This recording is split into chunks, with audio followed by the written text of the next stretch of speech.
Chapter 22, Mom is Scary. A long time ago, the powerful sought the wizard hoping to pay for his magical abilities, and for a long time, help them he did, yet he felt how it disturbed the magical current to flow in such ways. And so, for the past few decades, he had dedicated his life to helping the farmers, the peasants and the commoners, making their communities happier and safer. For since dragons had returned to the Forbidden Continent, no king nor queen worthy of his talents had ascended to the throne. Mother's large figure was like an arrow soaring through the sky, a suffocating pressure surrounded her as the air cracked about whenever she passed. With her rushing towards them, the duo ceased their fight. Father's bloodlust settled while the gray-scaled dragoness seemed to cower, flying back a few paces. Mother did not care, nor did she stop her charge. I could sense the flow of the mana change in the air as a large cloud appeared to follow behind her. The storm seemed to cast a veil on the sun, plugging the world into an eerie gray color. The clouds that gather, a silver fade from the strongest of gray to soft whites, held command over the skies as Mother appeared.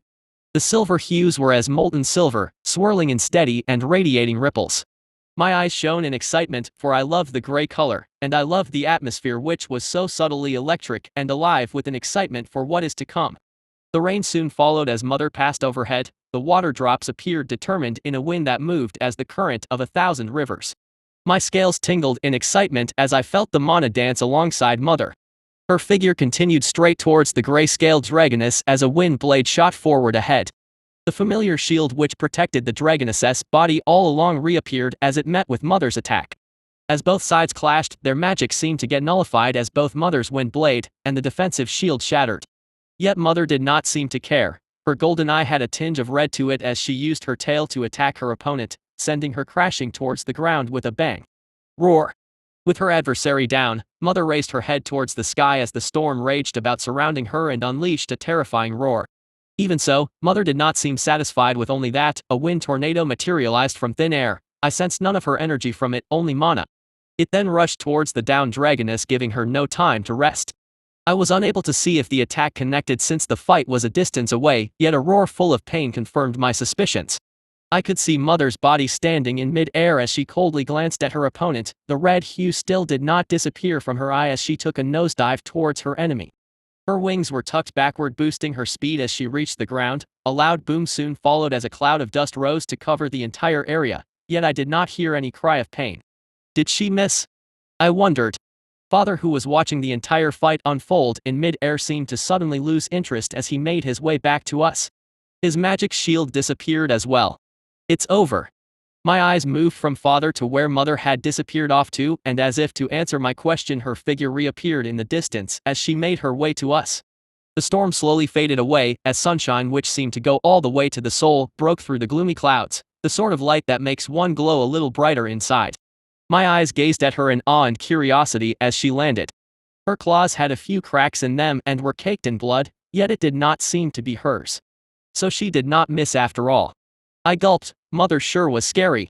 She moved to stand next to Father, the duo silently communicating with one another under the awe-filled gazes of their children. Blackie seemed ready to throw himself to the ground in worship, while White's eyes were practically glowing in admiration. Green had her head peeked out in curiosity, but I was still able to sense her fear as she glanced at Mother. Golden Boy was. Wait. What the hell is that idiot trying to do? The stupid muscle brain had his head lowered with his horns pointing at Mother. His body was ready to pounce.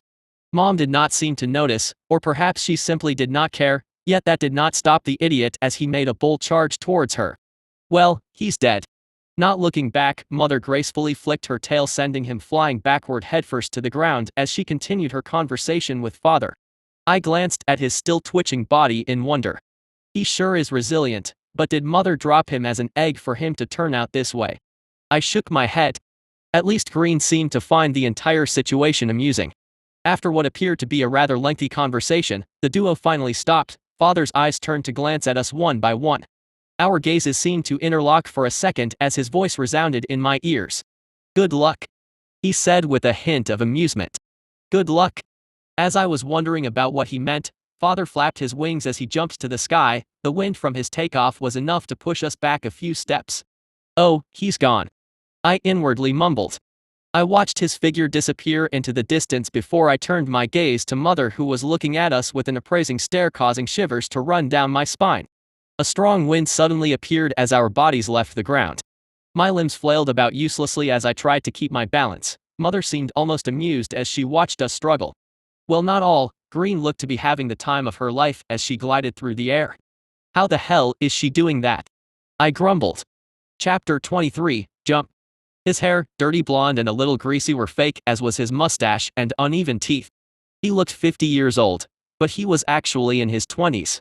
Nobody knew the man's real name, but in the guild he was in, a name was the last thing he could afford. He was known merely as the Dark Angel, and he was one of the highest paid and most successful assassins throughout the continent. He had been given his nickname because he always sent an apology letter to the family of his victims. The wind suddenly changed, this time giving us no chance to retaliate.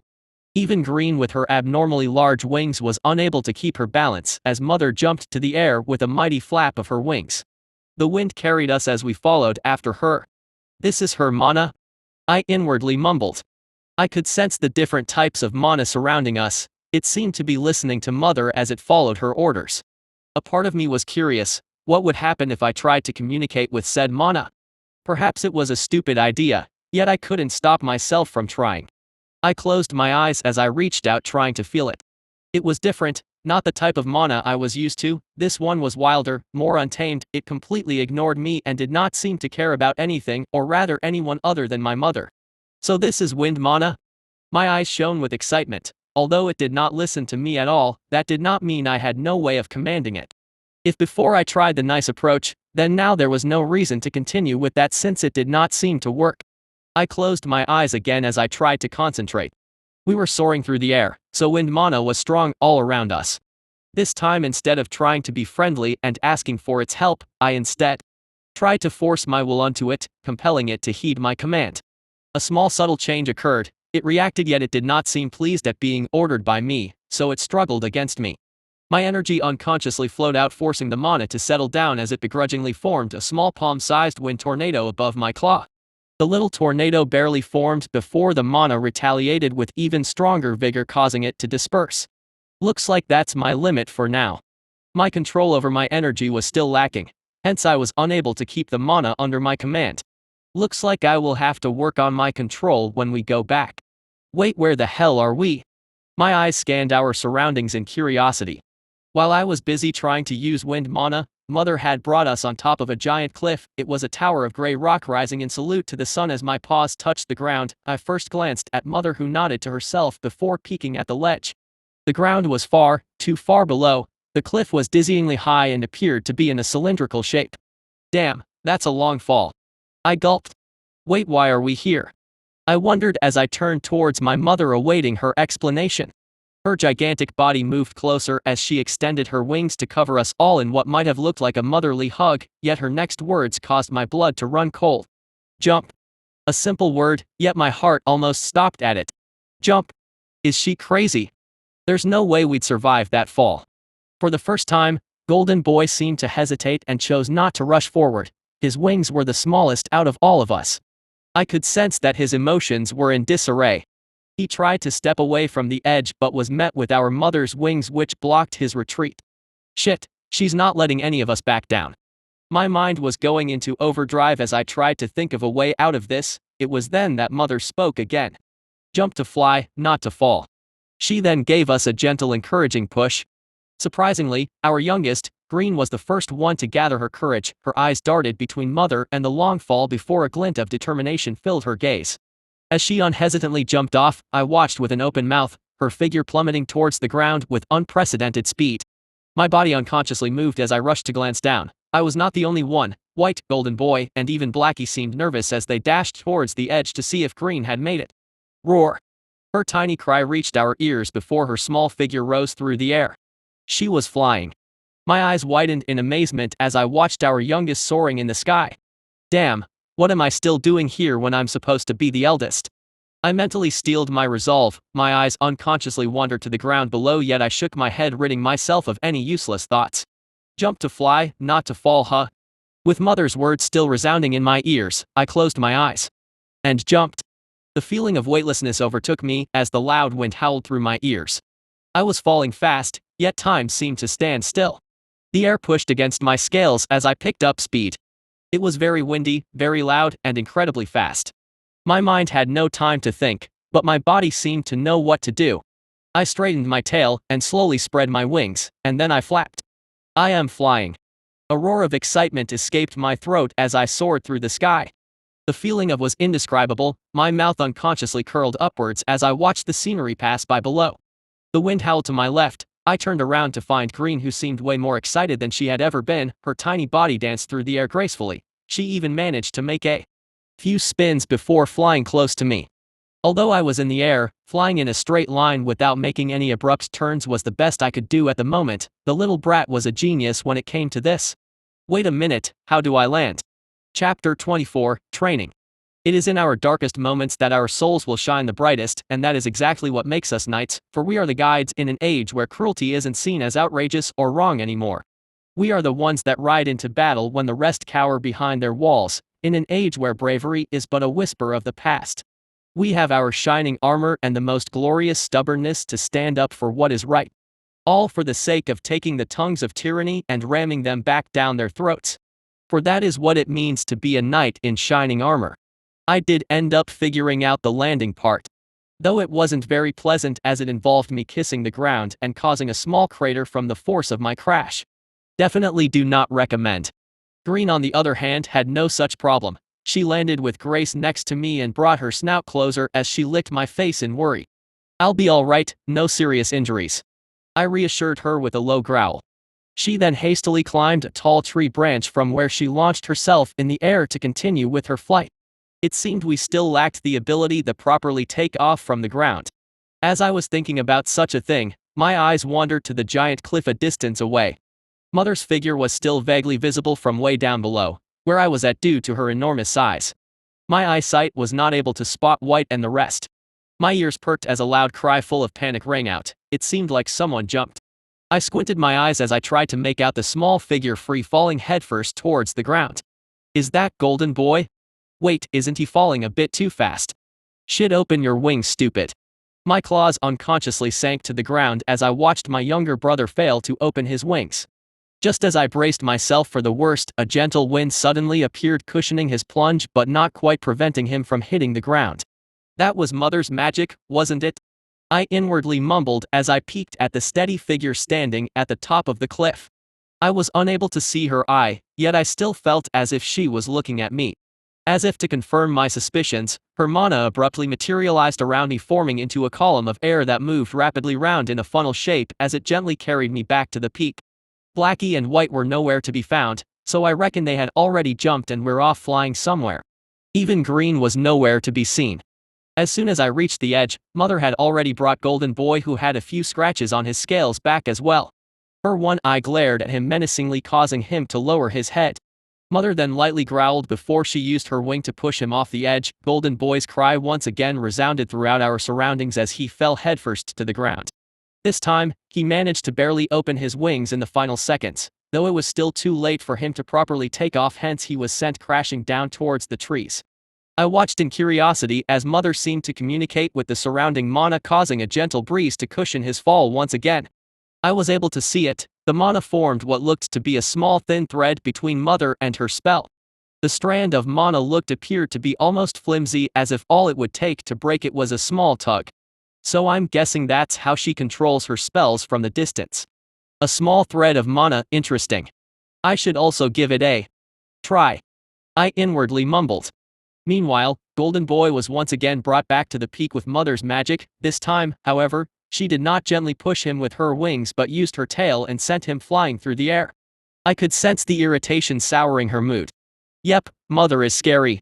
It took him 3 more tries before he finally managed to take off successfully.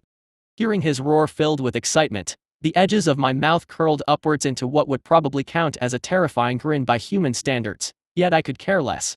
Good for you, Golden Boy, you did it. I inwardly smiled as I watched his figure soar through the sky. Though it did not take him long before he crashed into a tree. I could almost swear I heard Mother let out a tired sigh at that. My gaze met hers as she motioned for me with her head to jump again. Well, off for more flight training.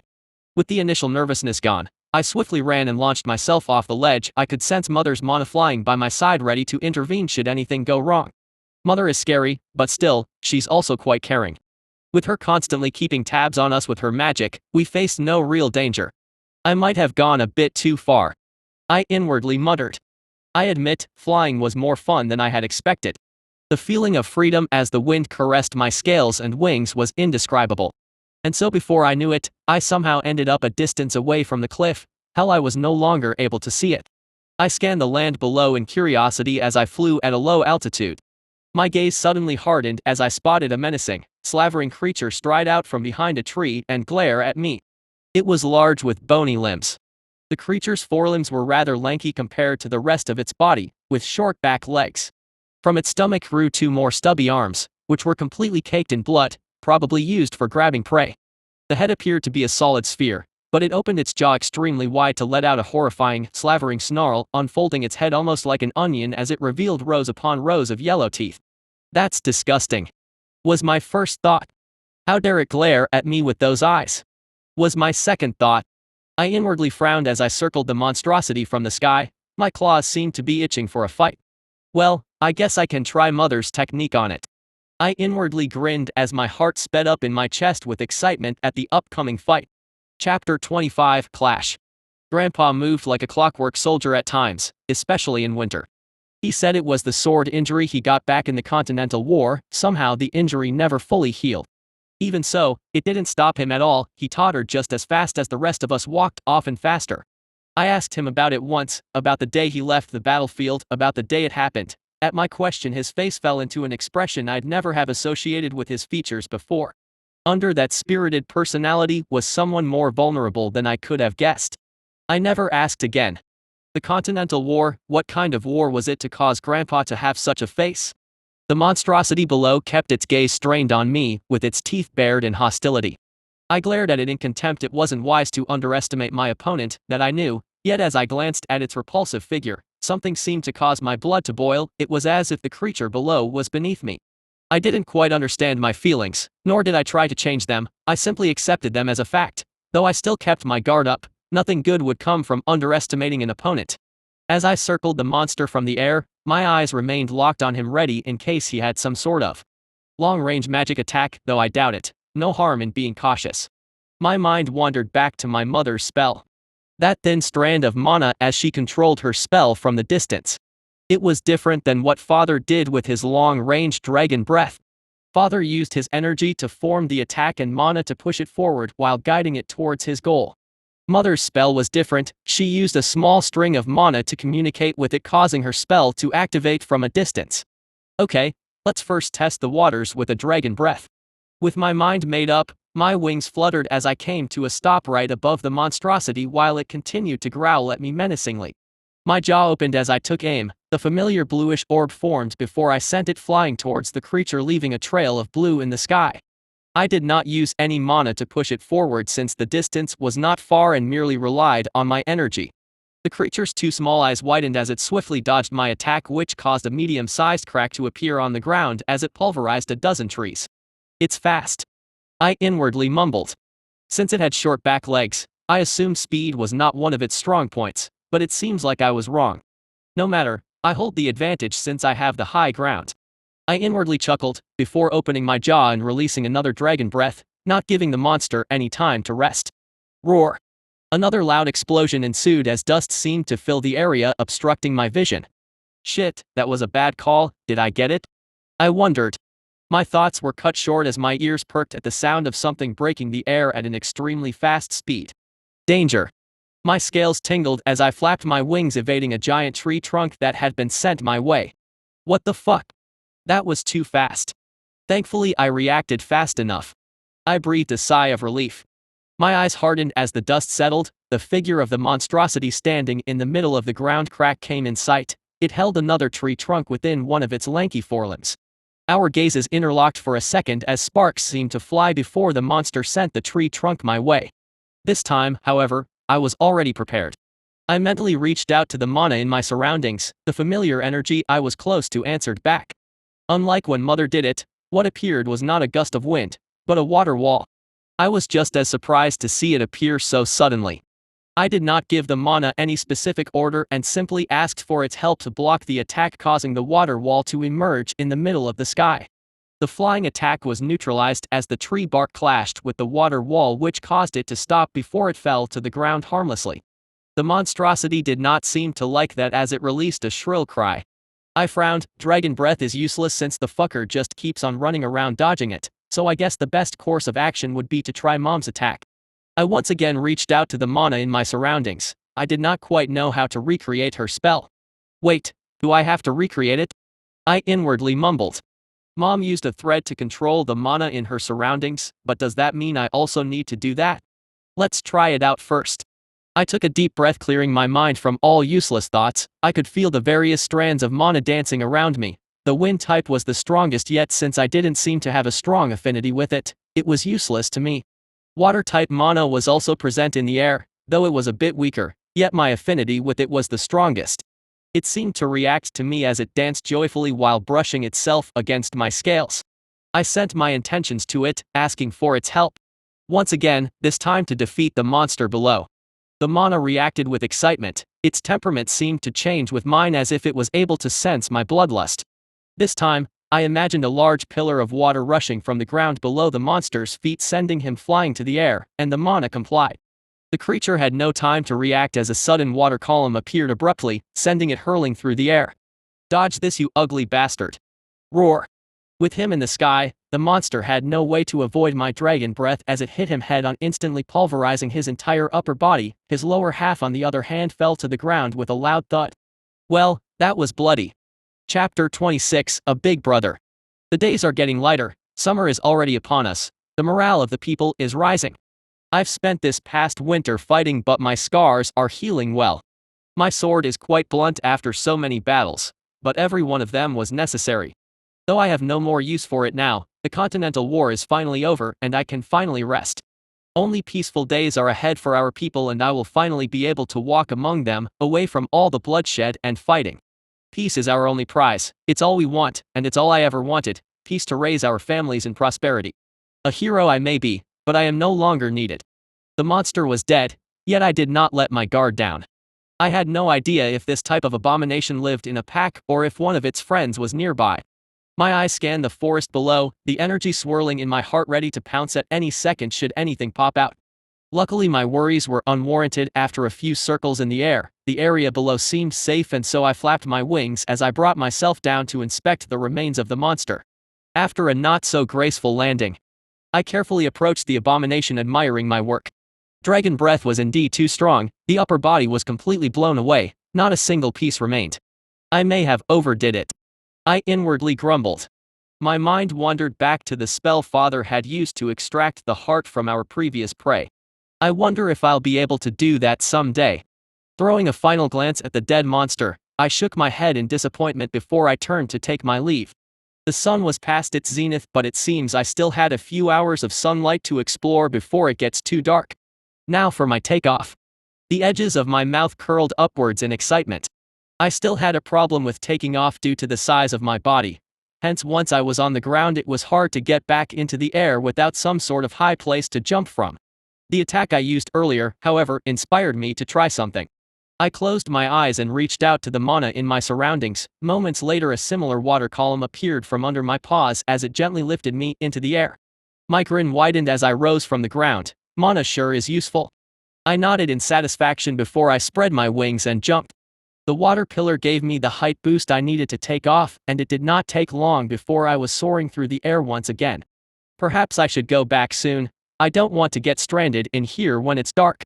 With that thought in mind, I turned around as I made my way back towards the general direction of the giant cliff where my mother was at. The weather was perfect, causing me to unconsciously close my eyes for a second as I enjoyed the breeze that came with a sense of balance while moving at a steady pace. As I opened my eyes, a beautiful scene greeted me. I could see the various strands of mana dancing around with a rainbow swirl, as if bright inks were dropped into a current with precision. Each strand had a different color, yet the one that shone the brightness was the water mana with its blue color. It brushed against my scales as if it was silk on a hot day, cool and smooth. Countless other mana strands were present, yet only the blue one had my attention. I did not feel as much affinity towards any of the others as I felt for the water mana. I guess that settles it, huh? A sudden familiar roar grabbed my attention as I turned my gaze to the left. Golden Boy. The roar was full of rage, unlike any I had felt from him before. With a frown, I tilted my wings to the left as I changed trajectories. It did not take me long before I reached a small clearing in the middle of the forest. The first thing I noticed was a large number of gray humanoid monsters surrounding Golden Boy. I squinted my eyes as I spotted another small figure hiding behind his back, Green. Her left hind leg was bleeding. Her eyes darted nervously between Golden Boy and the large number of monsters surrounding them. My younger brother had already taken care of quite a large number of the monster, as countless shredded bodies filled with holes, some missing limbs, others maimed beyond recognition, were sprawled in the ground around him.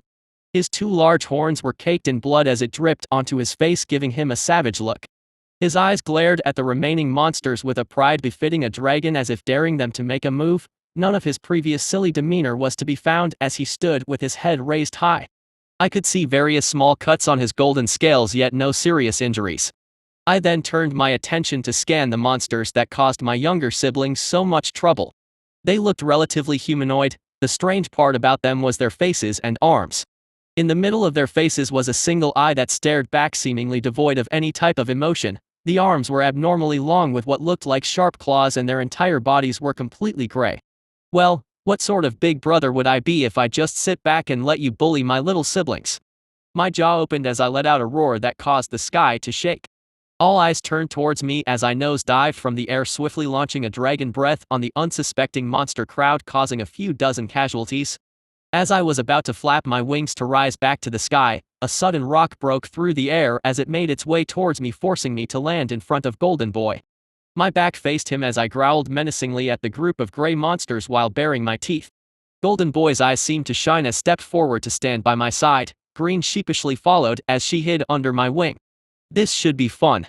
Chapter 27, Monsters. The Emperor must always weigh the responsibility he accepted for others in good times and bad. He must be brave on the inside, willing to see his flaws and work to be a better human being, kinder, more empathic, a better leader.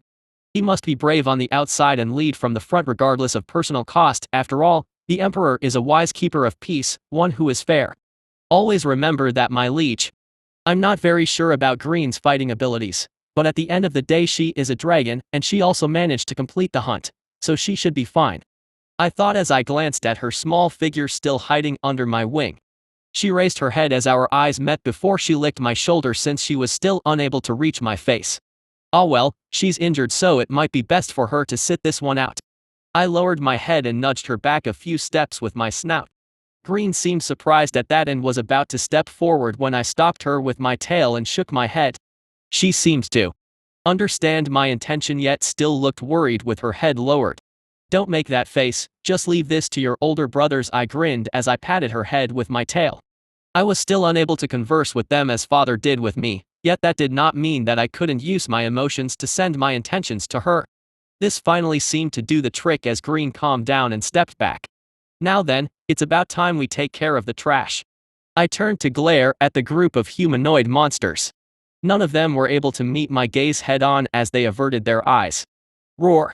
Golden Boy was unable to contain himself any longer, unleashed a terrifying roar. He then forcefully pushed his paw to the ground, causing the ground to crack before he instantly launched himself towards the monsters like an arrow. He's fast. My eyes widened in surprise. He truly was too fast. I was almost unable to keep up with him as he rushed forward. The ground broke under his momentum. The gray monsters had no time to react before a few dozen were ripped to shreds. Golden Boy was like a force of nature. His body was probably the strongest out of all of us siblings, enabled him to rip his opponents to shreds.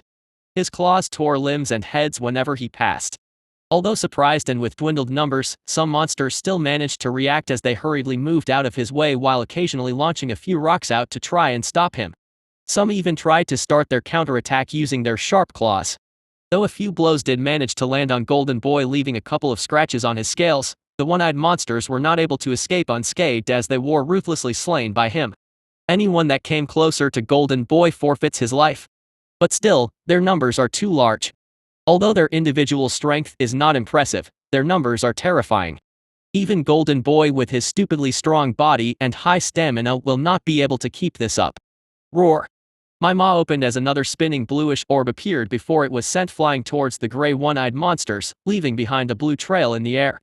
I can't let him do all the work. I grinned before I rushed towards the battle to help out. Dragon breath was no longer as effective now that they were on guard. I did manage to get a few of them, yet it was still significantly less than my previous sneak attack. And I still don't know how to use mana to guide my breath attack. As I dashed forward, I called for the mana's help from in my surroundings, and it answered. A water shield materialized around my body. It did not hinder me in the least, yet it still protected me from any enemy's sneak attack. My body wasn't as strong as Golden Boy, my scales can defend against their claw attacks but not for too long, hence why I used mana to defend while I attacked using my claws, teeth, and tail. Whenever I passed, blood would rain as I danced between the gray humanoid monsters. Their skin was too soft, the feeling of my claws tearing their limbs apart was almost intoxicating. Unbeknownst to me, my eyes slowly began to glow crimson as my vision turned tainted with a blood-like hue. It was fun. The thrill of battle made my blood boil. Golden Boy to my left was already completely caked in blood. It almost appeared as if his scales were crimson instead of golden. Enemies of this level were not our opponents. The longer I fought, the clearer my mind became. I could sense the mana in my surroundings like never before. 2 water balls appeared out of thin air before I sent them towards a couple of gray monsters that tried to sneak up on Golden Boy. It was then that an enemy suddenly jumped at my right side. Just as I was about to dodge, a spike rose from the earth and impaled him. I turned my surprised gaze towards Golden Boy, who was still tearing through the enemy's ranks without a care in the world. He suddenly turned his gaze towards me for a split second, the shadow of a smirk visible on his face. This little. When did he learn to use magic? I thought, my eyes gleaming with excitement. It was just too much fun. It did not take long before I was standing atop a small hill of corpses, Golden Boy by my side. We were both exhausted, yet we still stood tall with pride. We survived. The battle had left its mark on us. Golden Boy had a few broken scales, while I was hit in the tail, though thankfully it wasn't serious. I turned to glance in Green's direction. A few monsters had managed to bypass us and tried to target her, though they all ended up dead on the ground. I think I understand Golden Boy's addiction to battles a little bit more. Chapter 28, Blackie vs. White. The prince's crown was one of the few, appointed by the gods and the plane itself bestowed upon him. He had been born on a starlit night, amid the warmth of late summer. Some say it became part of him, that brilliant light from above and cozy feelings remaining from sunshine behind and ahead. He was put on this earth to be our light in the darkness, though to shine amid such terror was hell to him. He was perfect. I would have followed him anywhere in this world or any other, hardship or fair sailing. I must keep his flame alive when the hurricanes came, and ward off those consumed with jealous pride. A roar suddenly rippled through the air. I raised my head to glance at the distance. Golden Boy's eyes also perked up, while Green peeked from behind me. The roar was Mother's. She was calling for us. My scales tingled as I sensed the mana in our surroundings changes. A gentle breeze passed by as it brushed against all of us before it disappeared. Moments later, Mother's wind magic condensed around us, causing a small tornado to appear. Our bodies were raised helplessly to the sky before the wind tornado carried us back towards Mother. This time, all of us were somehow able to maintain our balance in the air. Green still had the best control out of the bunch, yet even Golden Boy with his smaller wings was able to make it. Soon, the giant cliff where we took our first jump appeared in the distance. Mother's figure was still standing at the peak, a strong aura seemed to surround her. Her one eye was closed as she seemed to be concentrating on keeping control over her massive spell. I don't see White or Blackie anywhere, I thought as I glanced left and right. Right as we landed on the peak, Mother's golden eye suddenly shot open. Her expression was somewhat serious as she gazed at the horizon. My eyes followed her line of sight. The sun was already slowly setting. At the edge of the cloud ahead was a brilliant white patch akin to a turning page catching the sun. The rest was dove gray with a subtle hint of orange hue, just enough to announce the coming sunset. What is she looking at? The sunset? I wondered. Just then, 2 small dots suddenly appeared in the distance. Along with them familiar mana followed, allowing me to instantly recognize their figures. It was White and Blackie. The duo were akin to 2 bright stars dancing in the air. I squinted my eyes as I tried to make out their figures. This mana, are they fighting?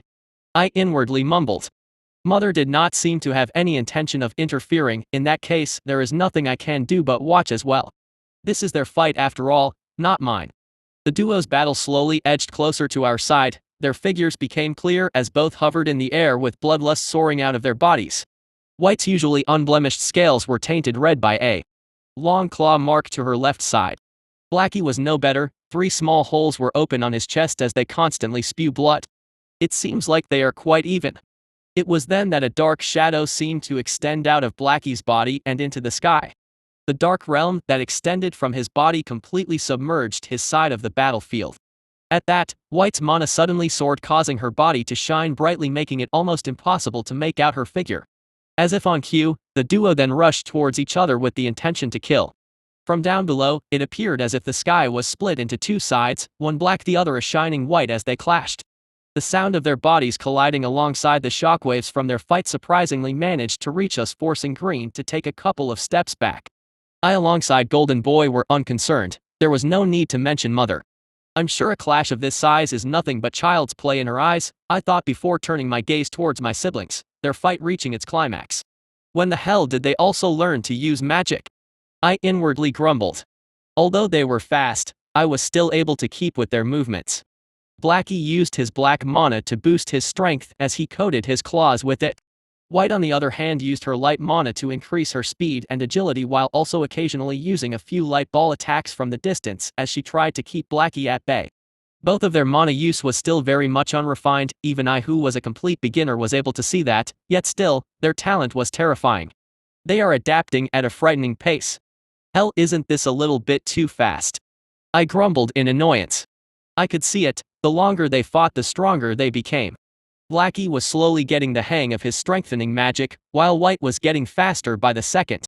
She suddenly seemed to almost teleport as she appeared behind Blackie, her mouth opened as a swirling white orb appeared. A dragon breath from that distance is dangerous. Blackie appeared to have sensed the danger from his back as he abruptly twisted his body and opened his mouth to unleash his dragon breath. I watched with a bated breath as both attacks left a trail in the sky as they rushed towards each other. Boom! One was a black beam, the other a white one. Both dragon breaths clashed mid-air, causing a giant explosion to suddenly occur. For a second, it appeared as if space seemed to break before it quickly mended itself. What was that?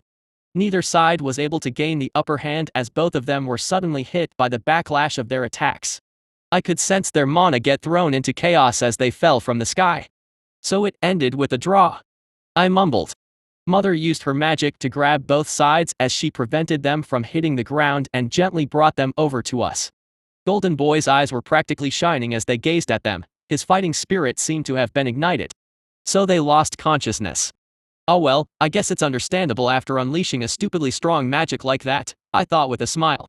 Looks like I can't fall behind as their older brother. Chapter 29, Unknown Monsters. My father was a hero. He had a shield, a great piece of protective armor. For as long as I could remember, it always lay upon the floor near the hearth that kept us warm. As a child, the shield was my boat or a roof when the rain doused the land. It was a soothing thing, that shield, though plain and functional. My father only ever touched it upon the roar of a foe, the call of one who means to harm. He raised it to keep us safe during the Continental War, his heart beating as steady as when he slept. He was sure of himself when he left, and so having faith in him was easy. We simply did our best to imitate his ways and yearned to one day be as great, for he truly was a hero. Mother did not wait for Blackie and White to wake up. Instead, she used her magic to grab them alongside us as we made our way back to what I assumed was going to be our cave. By now, the sun had finally set in the distance as the moon took its place. This time Mother did not allow us to fly on our own, but rather brought us even closer to her body as we soared through the sky. I watched in curiosity as the scenery changed below, from a dark forest to a tall gray mountain range. We didn't pass by this area before, did we? I inwardly mumbled. The cave where we were born was situated in a tall mountain that looked similar to those below. The only difference was that ours was taller. The mountain range was completely barren and devoid of any sign of vegetation. It looked like a sea of gray. I squinted my eyes as countless dark figures suddenly appeared from the ravines between the mountains. Their numbers were too much to count. My scales suddenly tingled as a shiver ran down my spine, a sense of danger seemed to overtake me. Mother did not seem too worried, yet she still rose higher in the air. What the hell are those things? They were completely black. I was unable to spot their eyes, mouth, nose, nothing, just a complete mass of darkness. Some figures that appeared were humanoid in shape, others took a more bestial form. The only thing they all had in common was their complete lack of features. Even though they had no eyes, I could still sense their gazes gather on us. They were watching us. That's creepy as hell. I gulped, a deep repulsive feeling welled up inside of me. Some of the shadow monsters ran across mountains as they followed us. How the hell are they so fast?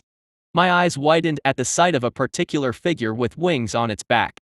That's a humanoid form with wings?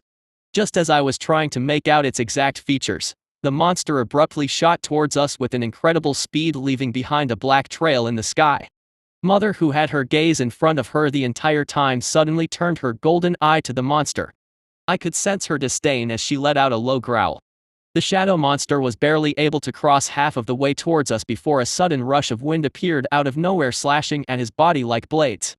The monster let out an inhumane roar full of pain before he exploded into a puff of black smoke. Mother, completely unconcerned, continued on her way while dragging us all behind. Yep, I said it before and I'll say it again, Mother is scary. The swarm of shadow monsters below seemed unfazed by the death of their brethren as they continued to follow. Those that fell were trampled to death by their comrades. A few flying types attempted to close the distance between us, yet were met with the same gruesome end under Mom's wind blades. It was then that a familiar roar echoed through the air. The giant figure of a red dragon appeared to our left in the distance as he slowly drew closer. Father. Soon, Father was flying alongside us as we continued towards our unknown destination. Blackie and White had already woken up by now. They remained behaved, yet still occasionally shot a few death glares at one another. I could sense the mana ripples in the air as Mother and Father seemed to communicate using some special method. After a while, the duo appeared to have reached an agreement as Father rushed ahead and took the lead. His crimson shield suddenly appeared around us as it encompassed us within it. I could sense the mana gathering around Father. He opened his large mouth as a whirl of flames suddenly appeared. Dragon breath? But why? I wondered. I watched in curiosity as the golden ball of flames soared through the sky, igniting the night and outshining the stars, leaving a trail of red behind.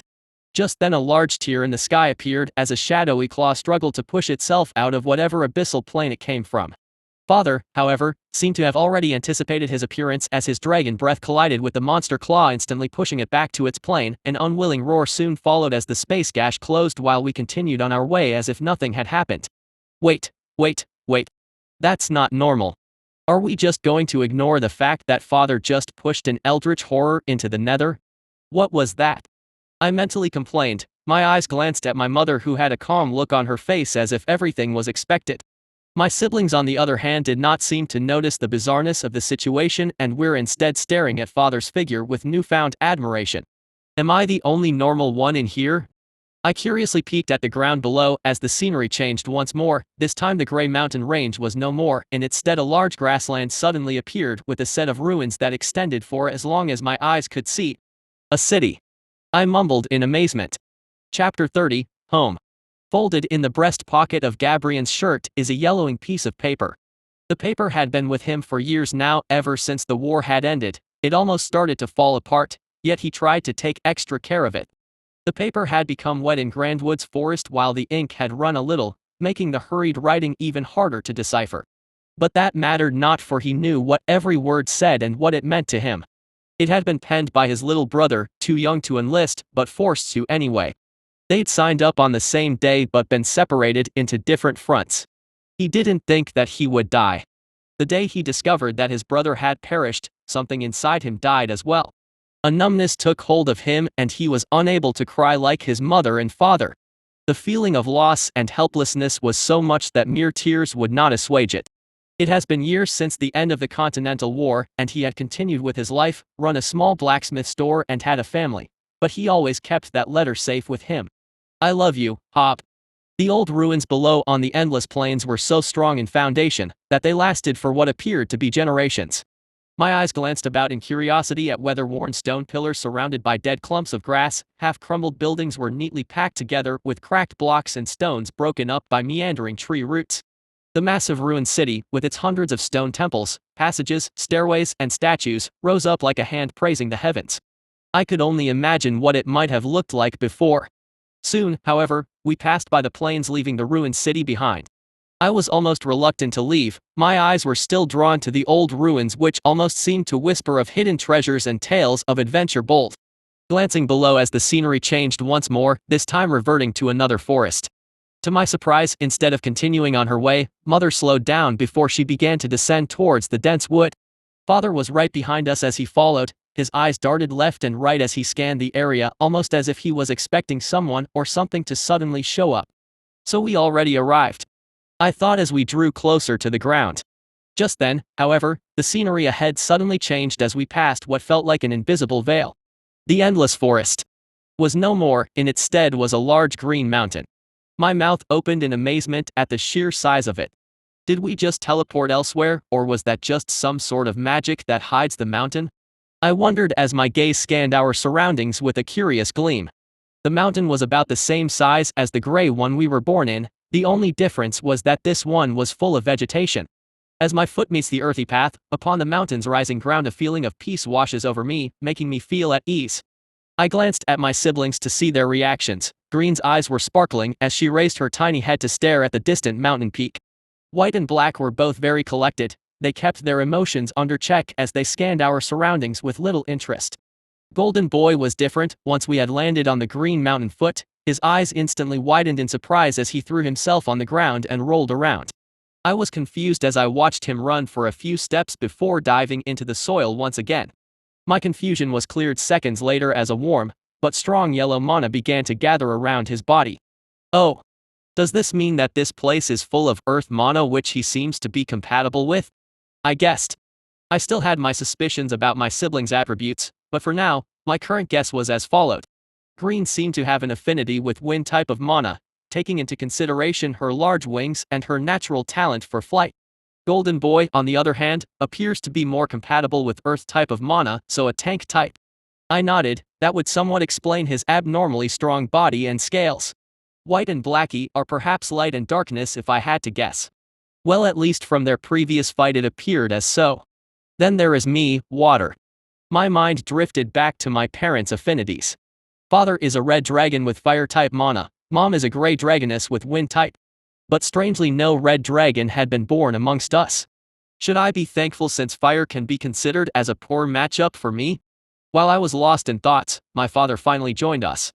Just then an intense tremor suddenly appeared as the ground began to shake. I was unable to stay on my feet as I was sent tumbling into the ground. None of my siblings managed to fare any better. Our parents on the other hand appeared to have already anticipated such a thing as they stood steady like a rock rooted in its place. An earthquake? I wondered. My eyes were drawn to my parents as I felt a surge of mana seep out from their bodies and into the ground. Both of their mana seemed to merge as it disappeared below. Shortly after, an inconceivable thing happened. The ground itself with us on top began to rise. My eyes widened in shock as my mouth hung loose. The entire mountain alongside the small green plain that surrounded it was slowly rising to the sky. What the hell is happening?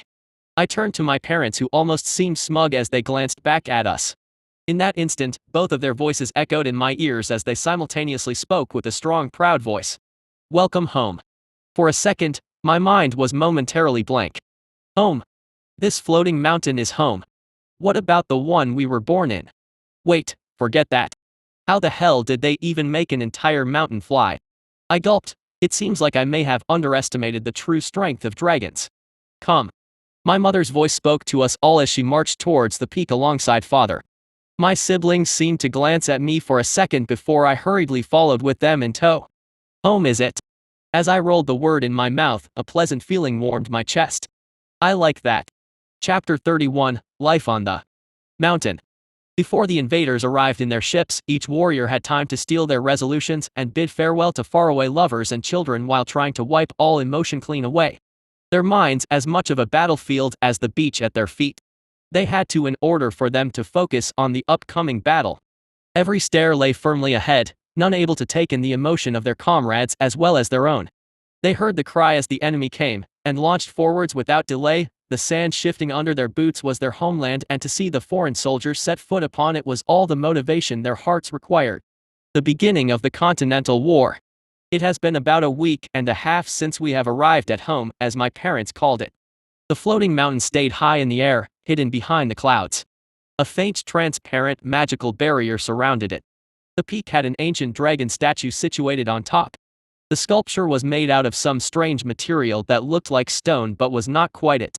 Its distinct features were already long lost to time. Our home was situated in a cave inside the mountain. It was surprisingly well lit with various openings which effectively allowed sunlight to come through during the day, while also giving us a perfect view of the starry sky during the night. Father was in charge of providing our food for us. The first actual meal I had ever since coming into this strange new world was an abnormally large boar that my father had hunted. It was shared amongst us siblings, and as the eldest, I took the biggest share. At first, I had my qualms over eating the meat raw and thought that I would have problems with it. My stomach, however, disagreed. As soon as the boar landed, my instincts immediately took over as I dug in. Any previous thoughts or misgivings I had before were long gone by the time the meal was finished. My face was bloody, all of our faces were. Our parents did not join us, and I could see why. Even though the boar was way more than twice our size, it would have probably not been enough to fill the gaps between their teeth. The taste was delicious, oddly enough. Though, for the first bites in every meal, my mind would always have its qualms about devouring everything raw, expecting that I would be repulsed by the taste. My worries were always proved needless after I dug in. It took the first few days for me to get completely used to it, and that's taking into consideration some of the crazy games my father brought back. We ate everything, from boars to bears, giant wolves to some monsters I had never seen before. Strangely enough, everything he caught tasted great. My favorite was a large blue lizard monster with 2 horns sprouting from its forehead. I think the main reason why I enjoyed it the most was due to its mana remains. Yes, although it was already dead, the monster's body still had some water-type mana left, hence it was very beneficial for me. I didn't think it would turn out this way, but mealtime became something that I quite looked forward to every day, as I was curious to see what my father would bring to the table. The strangest part was the fact that I had never seen him nor mother eat anything. Something to think about, I guess. I didn't pay it too much heed though. The other noteworthy thing that had occurred in the past week or so was that Golden Boy and Green had both managed to master their dragon breath for the first time. Green's breath attack was a gray swirling orb, while Golden Boy was a yellow-colored one. Ever since he made it, Golden Boy had gone on to challenge Father for a fight every day without fail. Needless to say, he was sent flying each time. Still, I had to respect his determination. Green, on the other hand, was uninterested in fighting, as she found joy in flying through the sky. As soon as the first rays of the sun would shine into the cave, our youngest would scramble to the mountain peak and jump down. She would then spend the entire day in the air, and only come down when it was time to eat. Her stamina was crazy despite her seemingly small body. White spent most of the day sleeping. If she was not snuggling by my side, I would find her laid down next to Mother. She only moved when Father comes back from his hunts. The true definition of a sloth. Blackie was the only one active during the night. He disliked going out when it was still day and preferred to sleep in the deeper part of the cave away from the light. When the sun would set, his day would then start as he left the cave off to do whatever. I honestly did not know what he was up to, nor did I care. My sleeping schedule was not as messed up as his. As for me, for the first couple of days, I joined Green in her flight adventures, trying to master the art of landing without kissing the ground each time. It was gradual progress, slowly but steadily I got the hang of it. Flying also became slightly easier than before. The past days, however, were spent dabbling into magic. I was growing more fascinated by mana with each passing day. It felt like it was sentient, like I was in the presence of an old friend at all times. What I did figure out is that if you can imagine it, you could make it happen. Well, that's if the mana wants to help you make it happen, of course. Water mana, for example, never refused to accept any of my requests. While wind would occasionally lend a hand, but most of the time I had to force it to comply. I had tried to communicate and use other types of mana, though I was unsuccessful. Earth-type mana flat out ignored me. I was unable to even force it to help. 2 other types of mana that I had difficulty sensing were the ones White and Blackie used. Light and darkness. And let's just not talk about the fire type. But I was not disappointed. Water mana was an elusive yet mighty power that controlled the very substance that was present everywhere.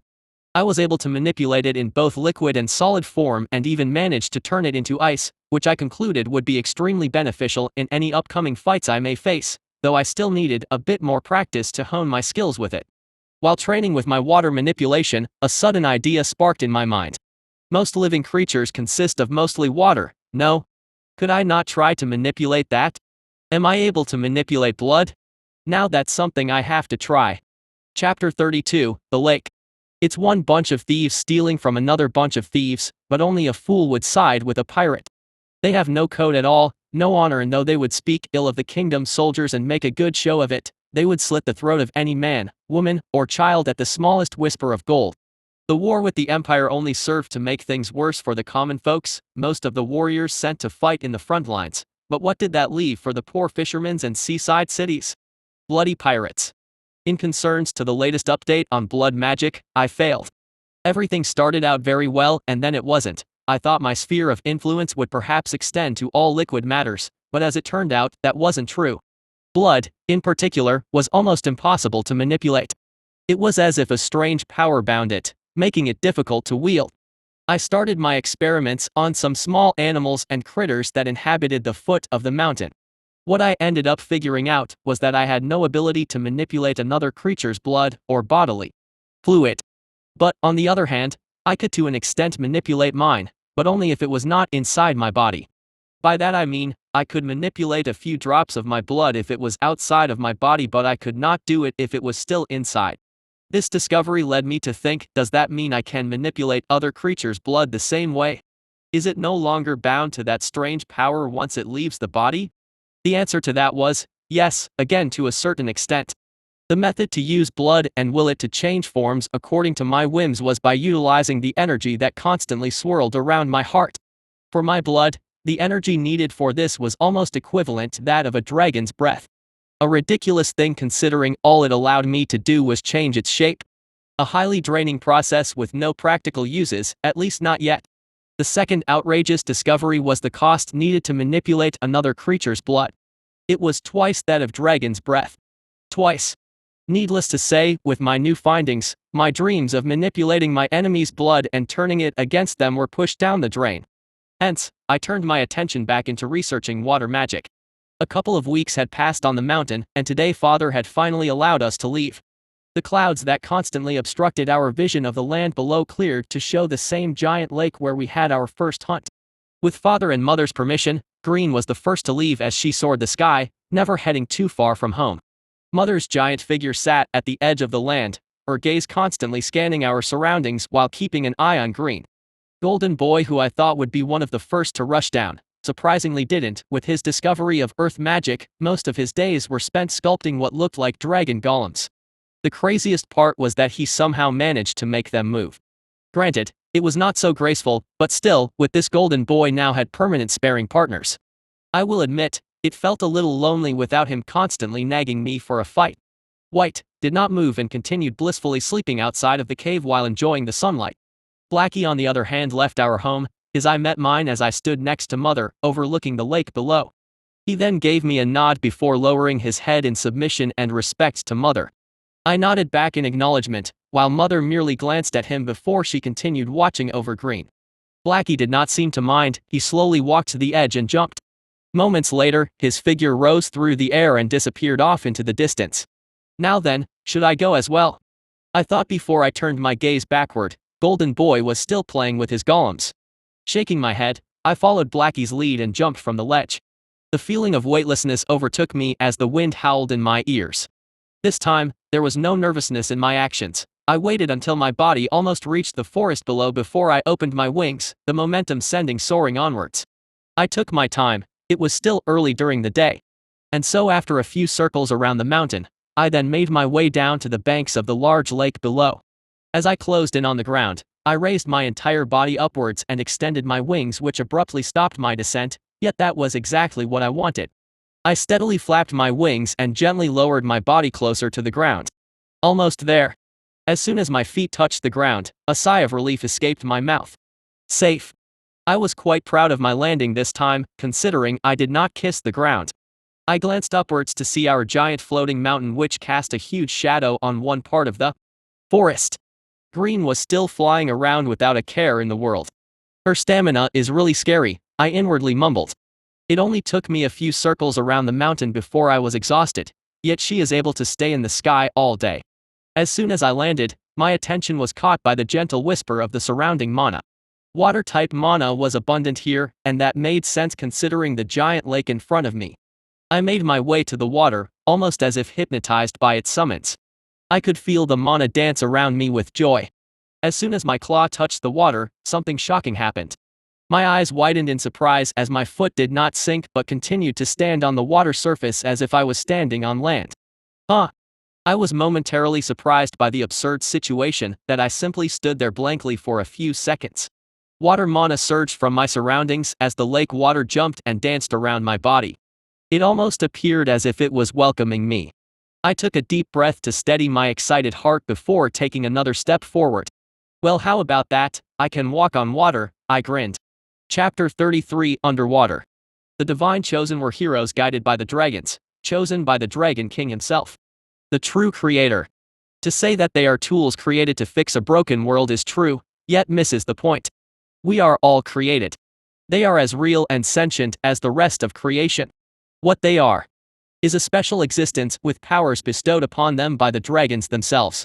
And they will test you as much as they will help you. If you ever encounter one, we suggest you learn how to approach their level and become assistants. Everything would really go so much more simply if you do. Temple of the Dragon King.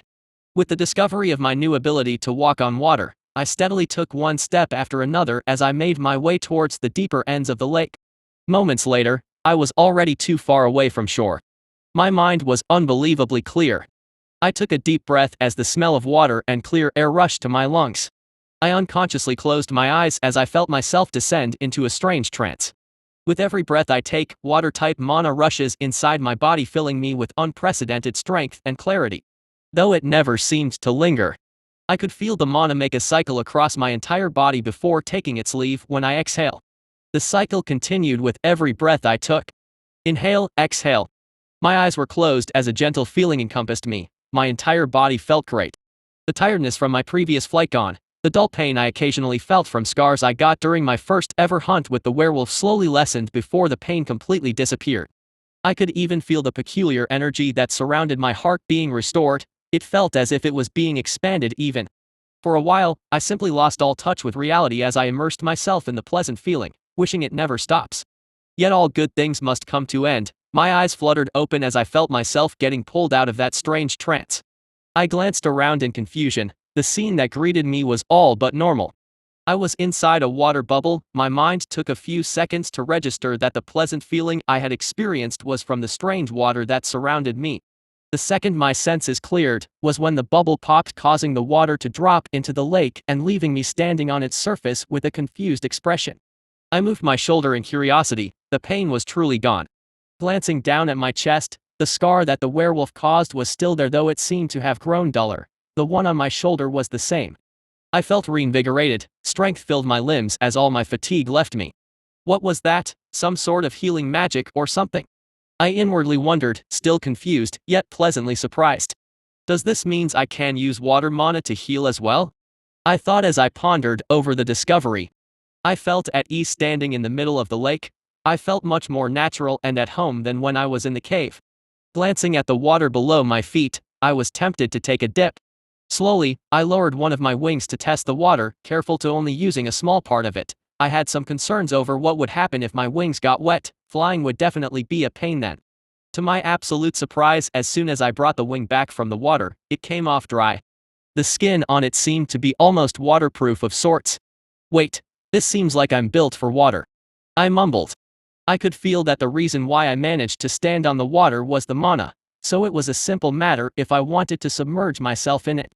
With curiosity getting the best of me, I communicated with the mana, my body slowly sinking into the water. My head remained above the surface while my entire body was below. My instincts took over as I used both my limbs and wings to keep myself floating. After taking a deep breath, I decided to push things a little further and dove into the water, my body sinking with relative ease. Swimming was almost as natural as walking, which surprised me to no end. It was as if I just discovered a whole new world. My wings worked as propellers as I swam underwater. I could feel a thin layer appear in my eyes, helping me see as clearly as I would outside of the water. I thought I would have a problem with holding my breath for so long, but surprisingly there was no such a thing. I roughly feel that if I wanted to, I could easily stay underwater for a few hours at least. I did not quite understand how I knew that. It felt as if the knowledge of this was just there. As if I was supposed to know. I didn't dwell too much on the matter as I was too fascinated by the different scenery below the water. It was surprisingly clear. I could even see the lake bottom. A few strange fishes swam far away as they tried to avoid me. I didn't mind too much and sank even deeper. Moments later, my feet touched the lake floor. The water mana was the strongest I ever felt. I could feel it encompass me, filling me with strength. It seems like I'm at my peak underwater, I noted. Pushing myself from the floor, I moved within the water more easily than a bird in the sky. It felt as if water was my air as I swam within its homeless arms, feeling the freedom it gave me, transparent and blue, soft yet strong. Maybe this is what Green feels when she's flying in the air. I certainly understand now why she never seems to want to go down. I was happy. Just as I was about to head back to the surface, a strange feeling of being watched caused a shiver to run down my spine. I turned my head left and right, trying to spot the source of my eerie feeling when all of a sudden, my body froze in alarm. What the fuck is that? Chapter 34, Shark. It was a great giant jellyfish, or perhaps a monster that looked similar but was different. It was hard to say for sure in the dark ocean, especially in that cursed weather. Yet let me tell you what I saw, young sailor. I saw a divine miracle. For the tentacles of that deadly jellyfish became as a string, and that string became a net that caught the evil four-eyed monster that lurked in the deep. I realized that it's a hard tale to believe, one that I have told in many taverns. Yet I tell you, young sailor, it's a tale that happened. Unknown drunken sailor. 4 crimson eyes that almost seemed to glow stared back at me. I was momentarily stunned at the sudden appearance of the underwater monster that my body froze for a second. It had the body of what looked to be a black shark with 4 eyes, red eyes, a giant set of dangerous razor-sharp teeth. Its size was easily twice my own. Why is there a shark in a lake? And aren't freshwater sharks supposed to be small? I wondered. The shark eyes seemed to size me up as it slowly circled me. It appeared to be hesitating on whether to attack me or not. By this point, I had finally regained my bearings and bared my teeth in hostility. I hate sharks, they scared me. That was probably the one thing I really wanted to get over from my past life. Being here with a monster shark in front of me just reminded me of how much I don't like them.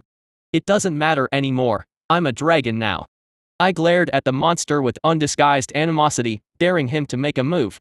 I followed his body with my eyes, as both of us slowly began to circle one another. Finally, unable to take the standoff anymore, the monster shark made its move. It opened its abnormally large jaw, exposing rows upon rows of sharp teeth as it rushed towards me. It's fast. My eyes widened at its terrifying speed. I almost did not have any time to react before its mouth was already upon me. With a mighty flap of my wings, I narrowly dodged his charge as I swam upwards. The monster shark ended up biting nothing as it turned to glare at me with its 4 eyes. This time I did not let it take charge. It seemed like its turns were rather slow. With that in mind, I hastily rushed towards him as I utilized both my wings and tail to further increase my speed. A hint of surprise passed through his gaze for a second before his eyes flashed with delight. The monster shark opened its large jaw once again as it tried to bite my head off as I closed in on it. As both of our bodies pulled closer, I used my wings to abruptly change the direction of my charge at the last second, dodging his bite. I didn't give him any time to turn around as I used my claws to tear away at his back fin, almost ripping it off completely. Blood quickly filled the water, making it harder to see. I was surprised at the effectiveness of my strike. I had thought that with the water pressure my attack would come off slow and didn't expect that much damage. To my surprise, it seemed like the water mana was on my side, making swinging my claw underwater as easy as doing it above it. I glanced at the monster shark, proud of my attack, only to be alarmed by another attack. I hastily moved my head to the side, yet still did not manage to fully dodge his strike as a small part of the scales on my neck got ripped off, mixing my blood with his in the water. The sharp pain caused me to instinctively twist my body as I countered his attack with my spiky tail before he passed me. The tip of my tail ended up hitting him on the shark's side and opening a large wound as it was sent hurling in the water. Shit, does it not feel any pain? I grumbled in annoyance as the monster turned around to face me, completely ignoring its injuries. I somewhat remember reading somewhere that the real root of the idea that sharks are natural killing machines lies in the absence of pain. Who would have thought I'd get to confirm that by myself? As the shark made another attempt to cleave my head off, I managed to swerve out of its way once more. I was getting used to being in the water and moving in it. My dodges became more graceful and refined. I was also able to land a couple more hits staining the water red, yet nothing quite decisive. It was then that a sudden spark of inspiration jolted my brain. Why the heck am I not using magic?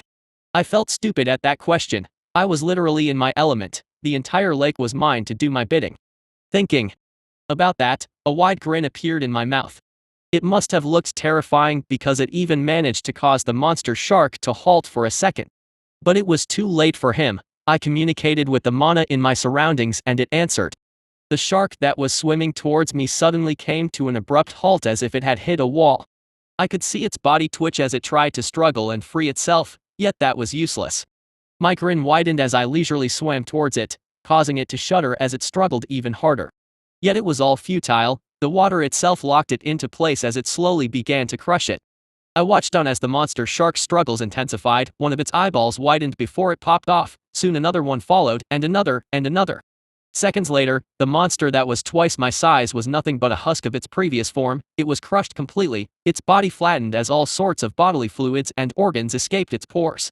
Satisfied with the outcome, I closed my eyes for a second as I tried to remember the feeling I had before. A water bubble soon reappeared as it healed my neck injury, the pain fading away as if it was never there. I glanced at the flattened corpse as a curious idea crossed my mind. I wonder what shark meat tastes like. I thought as I licked my lips in anticipation. Chapter 35, Mother's Test.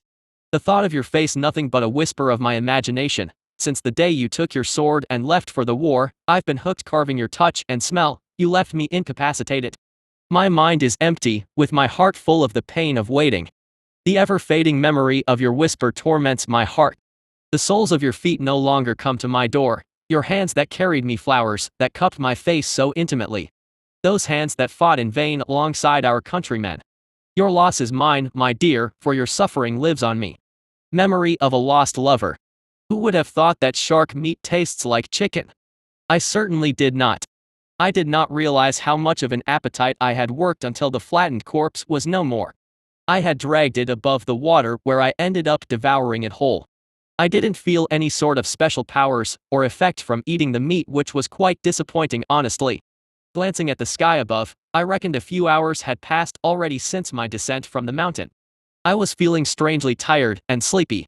I squinted my eyes as I tried to spot Green's figure, though I failed in doing so. It's about time father brings food to the mountain. I guess I must have missed it when I was underwater, I inwardly mumbled. The floating mountain was still visible in the sky, as it cast a large shadow on the land. A yawn escaped my mouth as I found myself struggling to keep my eyes open. That's strange, I frowned. Well, no matter, it's time to call it a day and head home anyways. With that thought in mind, I was about to reach out for the mana to create a water column that would launch me into the air as I still faced problems with a normal takeoff from the ground. It was then that an idea occurred to me. I glimpsed at the giant body of water below my feet, and then back at the mountain in the sky, before a wide grin formed on my face. I closed my eyes as I reached out to the mana. When I opened them, water slowly rose to form a large stairway that extended from the lake all the way to the edge of the mountain. The lake stirred as the water stairway rose. As I raised my head to see it touch the rim of the mountain, my mother's large figure suddenly appeared as she glanced at me from above. Feeling proud of myself, I was about to take my first step when a sudden gush of wind from above collided with my stairway. I could sense the clash between both my water mana and my mother's wind mana. Her sudden attack caught me by surprise as she used her wind mana to cause my stairway to collapse, sending water splashing downwards. I was momentarily baffled as I stared at her in confusion. Why the heck would you want to do that for? I inwardly protested when her voice suddenly reached my ears. Fly, she said in an authoritative voice that left no choice for any further arguments. Suppressing my annoyance, I rolled my eyes as I called for a water column, asking the mana for its help. It instantly complied, sending me flying to the air. With the takeoff problem out of the way, I flapped my wings as I approached the mountain. Mother's figure remained standing at the edge as she watched over me. It was then that I could sense her wind mana gathering in the air. I was surprised but thought nothing of it. Maybe she's making sure I'm safe in case I fall? I wondered. And I couldn't have been more wrong. The wind suddenly picked up as it forced me backwards. The sudden surge in intensity caused my body to spin for a couple of seconds before I regained my balance. I steadily flapped my wings as I stayed still in the air. The mountain was still a distance above, yet Mother's mana surrounded it, making it hard for me to continue my climb. What the hell is the problem now? Mother was probably able to sense my annoyance as I glared at her, her mouth curved upward as she stared back before she spoke. What's wrong? Use your magic, she said with a hint of playfulness. Use my magic? I mentally frowned. As I willed it, the water slowly rose to form a pillar upon which I stood as I stared back at my mother. Just then, a sudden wind blade was sent flying, instantly cutting my pillar in half and throwing my mana into disarray as the pillar collapsed completely. Luckily, I was able to remain in the air, yet my confusion and annoyance only grew. My mother let out a snort as she shook her head. Weak, she said almost in disappointment. Use your magic to climb. She growled. A dangerous aura suddenly surrounded her as the wind intensified, causing it to become harder to stay in the air. My spirit rose in defiance at my mother's cold, disappointed glare. This time, I did not ask the mana for help, no, this time I ordered it. And as if it was delighted, the mana complied once more with even increased vigor. A large transparent water dome suddenly appeared in the air around me, shielding me from my mother's wind blades. I flapped my wings with determination as I made my way to the mountain. Seeing that her previous attacks were now useless against me, Mother increased the intensity of her assault, causing my water shield to slowly but surely disperse. Is that the full extent of your power? Mother's voice boomed in my head even louder than before. I roared back in defiance as I reached out to the mana using every fiber of my being. If the water shield is not going to make it the way it is now, that just means I have to strengthen it. The lake turned and churned as a massive water wall suddenly rose, pushing against Mother's wind blades. The wall was massive. It appeared to be able to easily flood the mountain if I so wished. Not wasting the opportunity it provided me, I abruptly rushed in the air like an arrow as I made my towards the floating mountain. The water made way, allowing me to pass with ease, yet also protecting me from my mother. I almost made it to the edge when a storm suddenly blew all the water away, causing my massive wall to collapse as if it was nothing but a mere child's play. I had no time to be surprised, the land was within an arm's reach. I extended my claw as I flapped my wings against the wind current, refusing to back down. Wind blades cut my scales as a few scratches appeared, yet I persevered as my claw finally touched the mountain edge. Chapter 36, A Long Dream. We as mortals do not possess the ability nor the affinity that dragons have with mana. The only way to wield it is to try and force it to do our bidding. Yet that's not always a good thing, for it comes with risks. Dragons, on the other hand, are blessed, for mana itself wishes to help them. Hence, for a mortal to try and win a fight against a dragon is nothing but wishful thinking. I had barely managed to touch the mountain edge before I was sent hurling backwards with an even stronger force by my mother's wind current. My body spun in the air as I quickly lost altitude.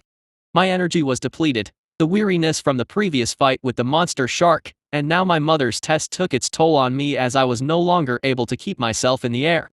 The wind howled in my ear as I free fall to the lake below. A strong sense of drowsiness threatened to overwhelm me.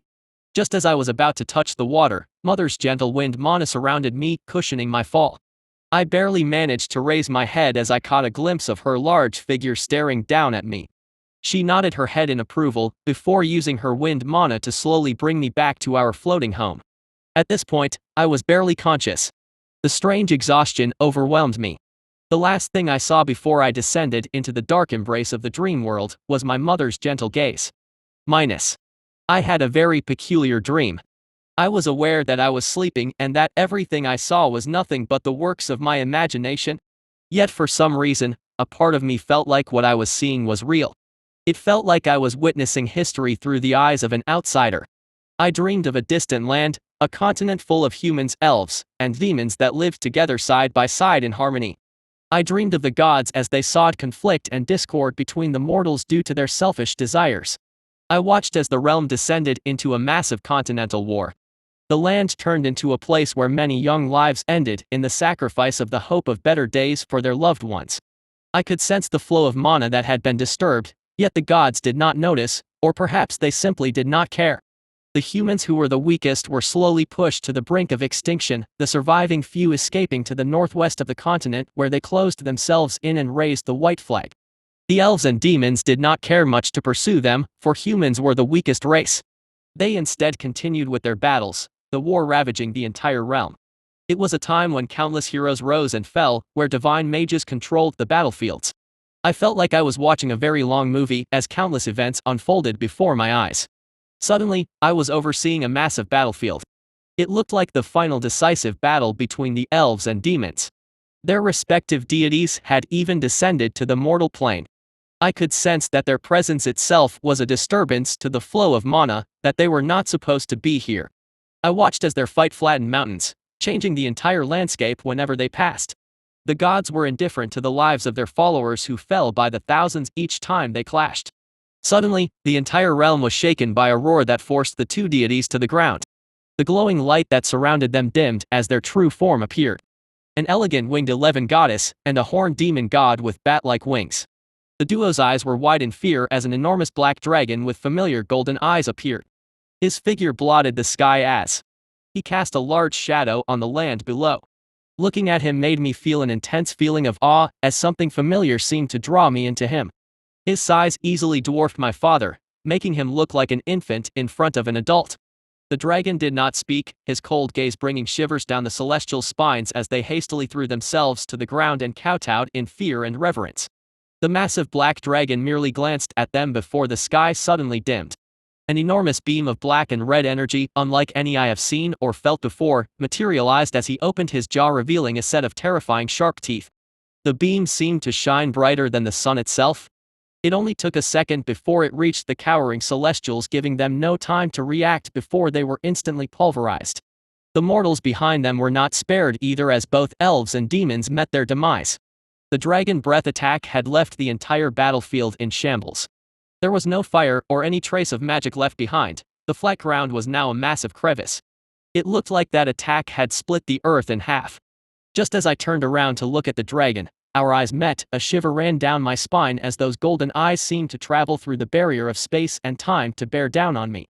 Minus. My eyes instantly shot open as I gasped for air. My body jolted up as I stared in confusion at the open cave ceiling. It took a couple of seconds for my mind to clear. It felt like I had woken up from a very, very long dream. The sky that was beyond the cave was already dark.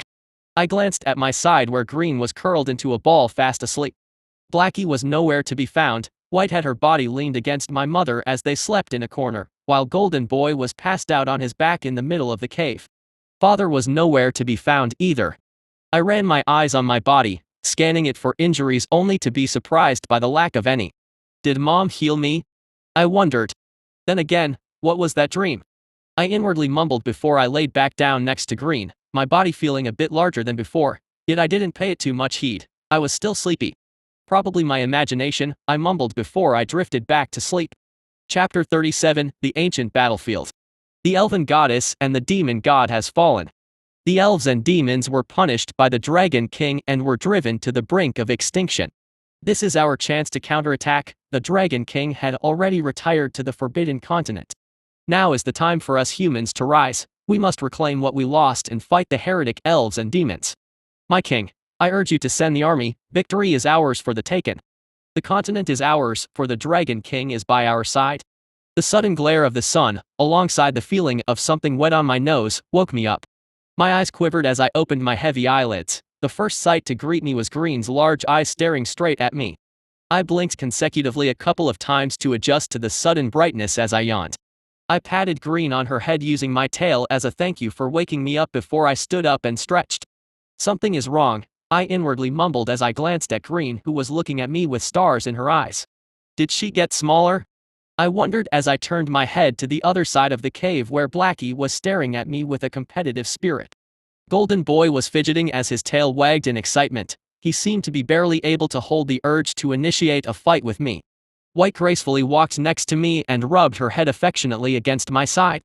Wait, White is smaller too. The sudden realization shook off my drowsiness as I scanned my body in surprise. It was not my siblings that got smaller, I was the one that got bigger. If before I was just a little taller, now I easily dwarfed all of my siblings. I guessed that I now stood at a height similar to that of two adult males on top of each other. The fatigue that I had felt the day before was long gone. Instead, my body was reinvigorated as I moved my limbs in amazement. My wingspan increased significantly as well, which without a doubt would come in handy for my next flights. But why now, and so sudden at that too? I wondered before I recalled the memory of me devouring the monster shark. Could it be because of that? I had no other plausible explanation since that was the only I did differently that day. I turned my head in surprise as Green hopped on my back and slowly made her way on top of my head where she rested hers between my horns, all the while letting out a cute growl. White glanced at us and rubbed her head against mine before she returned to her corner to resume her nap. Golden Boy then slowly approached me. I was on guard as I waited for him to start a fight. Surprisingly, he didn't. He merely scanned my changes, his body releasing waves of admiration and envy as he looked at my larger form before he turned around decisively and ran out of the cave. Moments later, sounds of explosions rocked the area as Golden Boy began to practice using his golems. Blackie rolled his eyes in annoyance before he stepped into the deeper parts of the cave, away from the glare of the sun and curled up, a hazy black aura surrounding him. Let's go test things out. With both White and Blackie taking a nap and Green sitting on top of my head, I slowly made my way outside of the cave. I was immediately met with a sudden gust of wind. It forced Green to hold on onto my horns lest she gets sent off. Moments later, Mother's figure appeared in the air. She circled the mountain a couple of times before gracefully landing in front of us, causing dust to rise as the ground shook at her immense size. Even with my sudden growth spur, I was still incomparable to my mother. I still have some ways to go, I noted. Maybe if I come across some monsters like that shark, getting into her size wouldn't be a distant dream. I lowered my head in respect as my mother's gaze landed on me. I could feel Green on top of my head doing the same thing. She was unable to control her emotions as her body kept giving off anxious signals when confronted by our mother. I didn't keep my head lowered for long, just enough to show my respect before I raised it back up and met her gaze with my own. I could see a flash of approval pass through her one eye before she nodded and headed back into the cave, not before leaving some final words for me. "Don't go too far," she said without stopping or turning her head. I still nodded before I made my way to the edge of our floating mountain. My disappointment was immeasurable, and my day was ruined as I was met by the scenery below. We were no longer floating atop the giant lake of before. Instead, the land below was that of a ruined ancient battlefield. Massive swords the size of mountains lay buried into the ground, enormous decayed corpses that did not appear to belong to any species I was familiar with laid unburied. The ancient battlefield stretched for as long as the eye can see. I scanned it in curiosity. Some corpses had a humanoid shape, others were more monster-like, some were horned while others were not. The only thing they all had in common was their gigantic size and the fact that none of them were buried, but rather left to decay above ground. The battlefield did not appear to belong to mere mortals. Right in the middle of it all was a peculiar skeleton that caught my attention. Its shape was vaguely similar to that of an enormous dragon. Now that I think about it, it seems like most of the creatures died while surrounding the dragon, I inwardly mumbled. I could feel Green stir as she nudged my horns, urging me to jump already. No use in staying here, I kind of want to have a closer look at that skeleton. With that thought in mind, I took one final step as I dropped from the edge of the mountain. The feeling of weightlessness overtook me as I roared in the delight. I wonder if I could find something there. I thought with a grin as I flapped my wings and lunged forward like a bullet, Green roaring in excitement as she grabbed my horns. Chapter 38: A Dragon's Remains. We have failed, the demons have also failed, and now that we are at our lowest is when those damned humans made their move. We should have annihilated their filthy race when we had the chance. But now it seems like there is no hope for us elves. Were we truly wrong? Did we not fight for the cause of our goddess? Was that cause right in the first place? Why did the Dragon King appear? Why? I circled the ancient battlefield from the air with caution. My eyes scanned the various skeletons and weapons that laid on the ground in interest. From the shape of the battlefield, it appeared like the various humanoid giants and monsters banded together against the dragon whose skeleton was in the middle of it all. The enormous skeleton was easily the size of a mountain, and from the distance, it appeared like one as well. It looks a little bit bigger than father, I inwardly noted. Green extended her head to try and catch a glimpse at the land below while keeping her paws tightly gripped around my horns. It was then that a sudden movement near the dragon skeleton caught my attention. It was an abrupt black shadow that moved so fast between the giant bones, hidden from plain sight. What was that? I wondered. My curiosity got the better of me, and I ended up lowering my altitude to try and get a better look. This time, multiple shadows ran from all sides as they made their way deeper between the giant white bones. It seemed like they were making their way towards the area where the heart was once located. I once again rose through the air as my vision was hindered by the collapsed bones in the skeleton's chest area. It looks like I'll have to land and check, I mumbled as a growl escaped my mouth. Green on my head seemed concerned as she gently patted me. Don't worry, I'll be fine. You just go play around the mountain and don't get far. I'll be right back. Since I was still unable to communicate as coherently with her like my parents did with me, I used my emotions to convey my intentions to her. Green was reluctant to let go and leave, and so I gently shook my head left and right, urging her to hop off. After a moment of hesitation, Green let out a pitiful low growl as she launched herself into the air. She circled me a few times before she rose higher in the air, where she remained.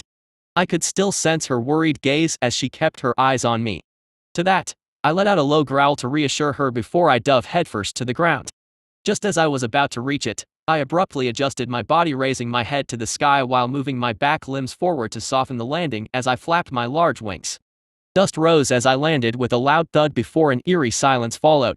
I glanced about in curiosity, my head tilting back as I marveled at the sheer size of the bones. I looked like an insignificant insect in front of it. I turned my head as I noticed a peculiar detail: none of the other corpses and skeletons that surrounded the dragon's remains were very close to it. It was as if an invisible wall stopped everyone, preventing them from reaching the dragon. I wonder what happened, I thought as I looked at what seemed to be at least a few hundred meters of empty land between the closest corpse, that of a humanoid giant, and the dragons. Turning my view to my front, I was able to spot the various cracks and tears between the bones where I assumed those shadow things went. I closed my eyes for a second as I tried to feel the mana in the surroundings. Good, it's there, I mumbled. The straight of water-type mana was surprisingly strong in this area, which was quite confusing since I did not see any large body of water around here.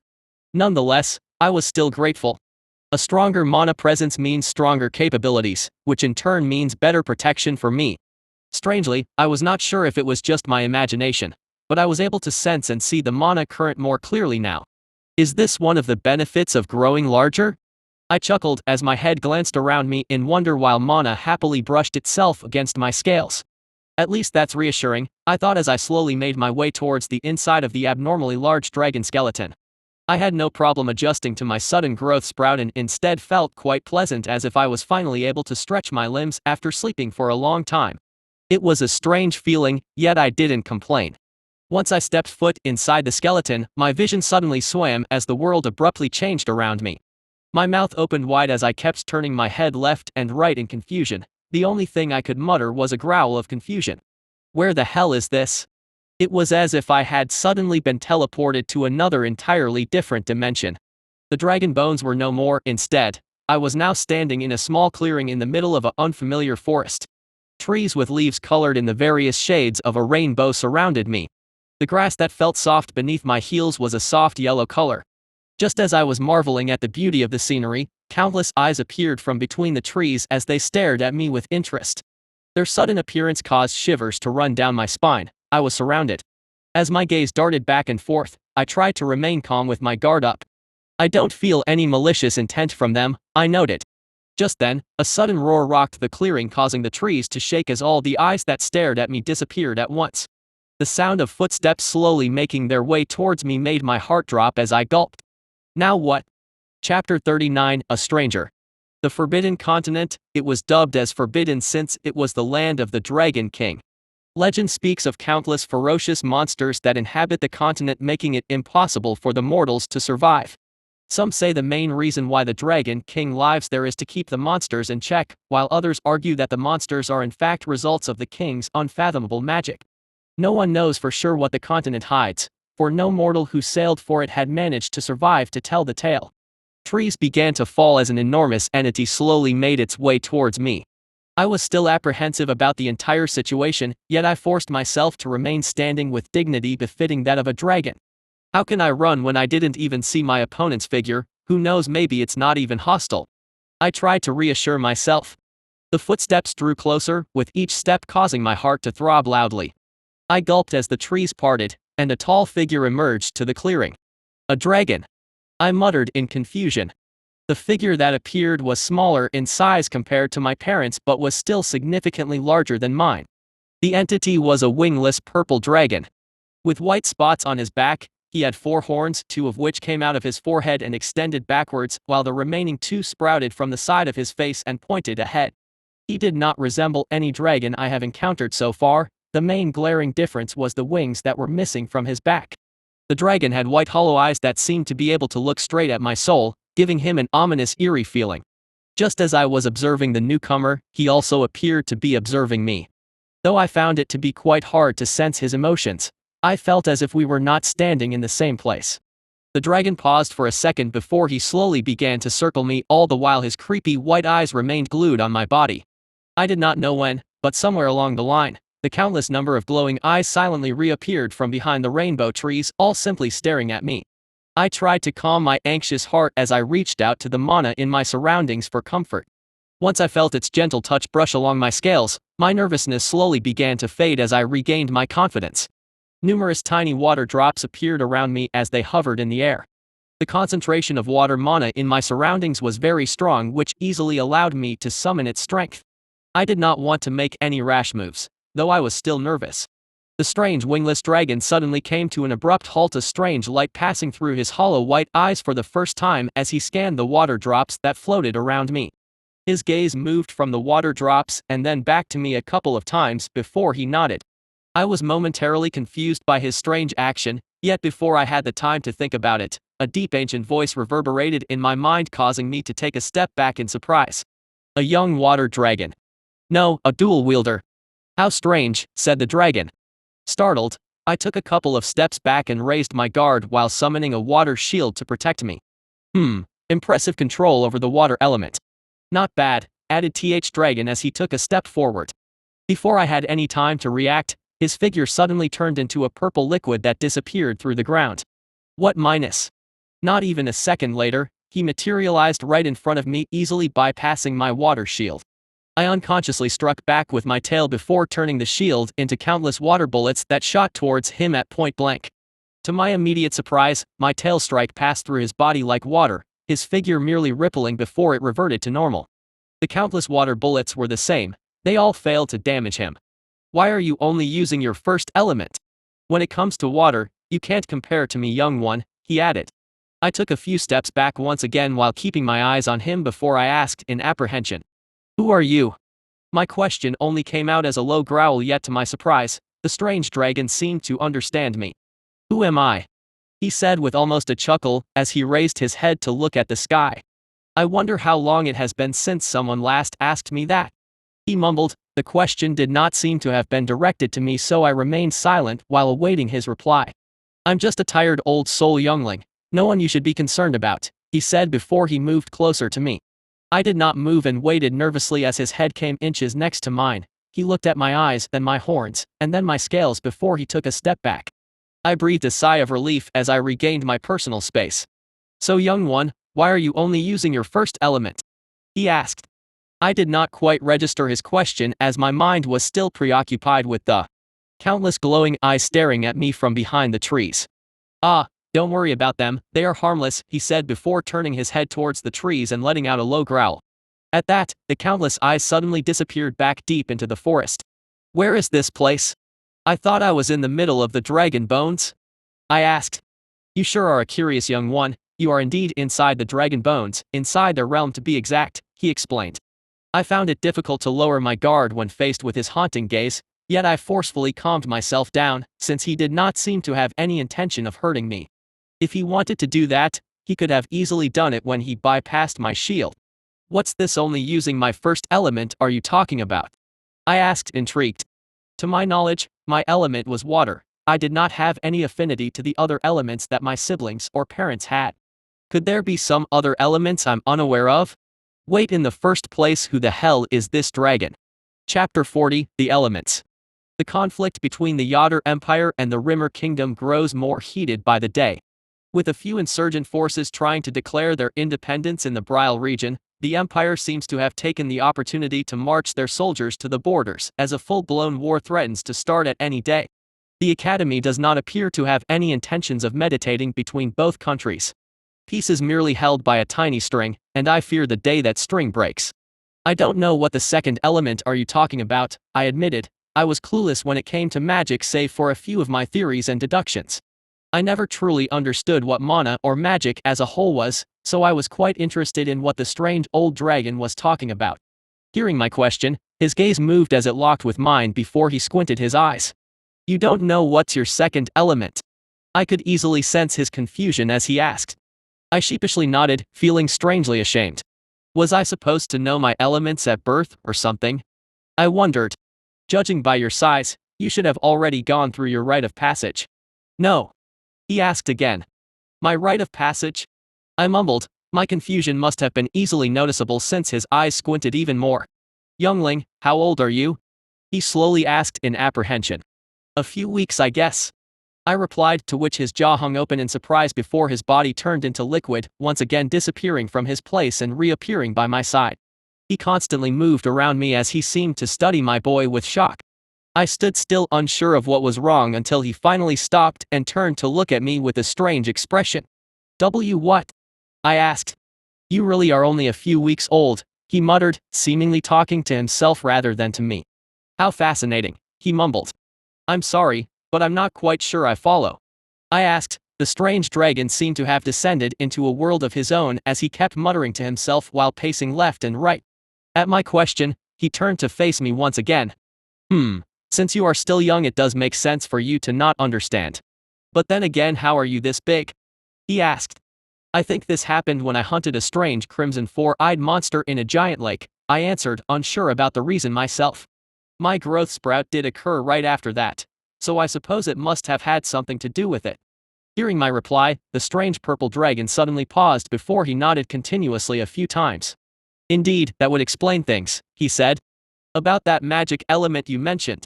I hesitantly asked. I was not going to let an opportunity for me to gain more knowledge pass. Magic, huh? He muttered. A terrifying grin made its way onto his face, causing a shiver to run down my spine. I didn't have time to react before his entire body turned into his liquid form again. This time it extended to the sky. I hurriedly summoned a shield of water, yet that proved to be futile as he enveloped me whole. It felt as if I was underwater for a second before the liquid disappeared.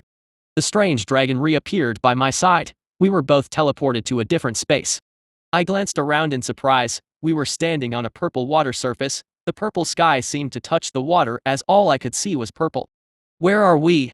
I managed to ask. This is what remains of my soul space, he said, his voice carrying an undisguised hint of sadness. Soul space. I muttered, rolling the phrase in my mouth as I tried to understand what was going on. You see, young one, soul space is the source of every dragon's strength. The color you see here is the one representing my element, he explained as his eyes wandered around the empty realm. Purple. What is your element? I asked in curiosity. As I said that, I turned to look at him only to be met with a horrifying grin. His face moved inches next to mine before speaking. Poison. I audibly gulped as I took a step back in shock. Don't be so surprised, little one, I have no intentions of harming you. If I had, you wouldn't be standing here, he said in a reassuring tone, yet that only served to further scare me. Poison wasn't my only element. Once upon a time, I also held control over water as well, yet time change. He mumbled the last part with a blank look before he shook his head. I didn't interrupt and simply waited for him to finish speaking. He continued staring ahead as he spoke. Magic, little one, is split into two branches. The elemental magic, which consists of the main elements, fire, water, wind, and earth. I nodded. Father was a fire element, mother was a wind one, and I was a water element. I think green is wind while golden boy is earth, but then again, what about white and blackie? The second branch is also the rarest one. Dragons with these elements stand horn and wing above the rest, and that is the pillars of existence, he said in a serious tone. I gulped, eager to hear more. The elements in the pillars of existence are also four: holy magic, dark magic, cosmo magic, and finally time magic. My eyes widened at the revelation, holy magic and dark magic, that just sounded like white and blackie. Well, shit, there goes my dignity as the eldest. Suddenly, the strange dragon continued, rekindling my lost hope. You, little one, seem to have a particularly strong affinity with one of the four pillars of existence. I do. I asked excitedly. You should be able to find out which one exactly after your rite of passage, he answered with a nod. Hearing that, My mouth curved upwards into a wide grin as I grew excited by the thought of me wielding one of the elements of the pillars of existence. Even the name sounds impressive, I mumbled with stars in my eyes.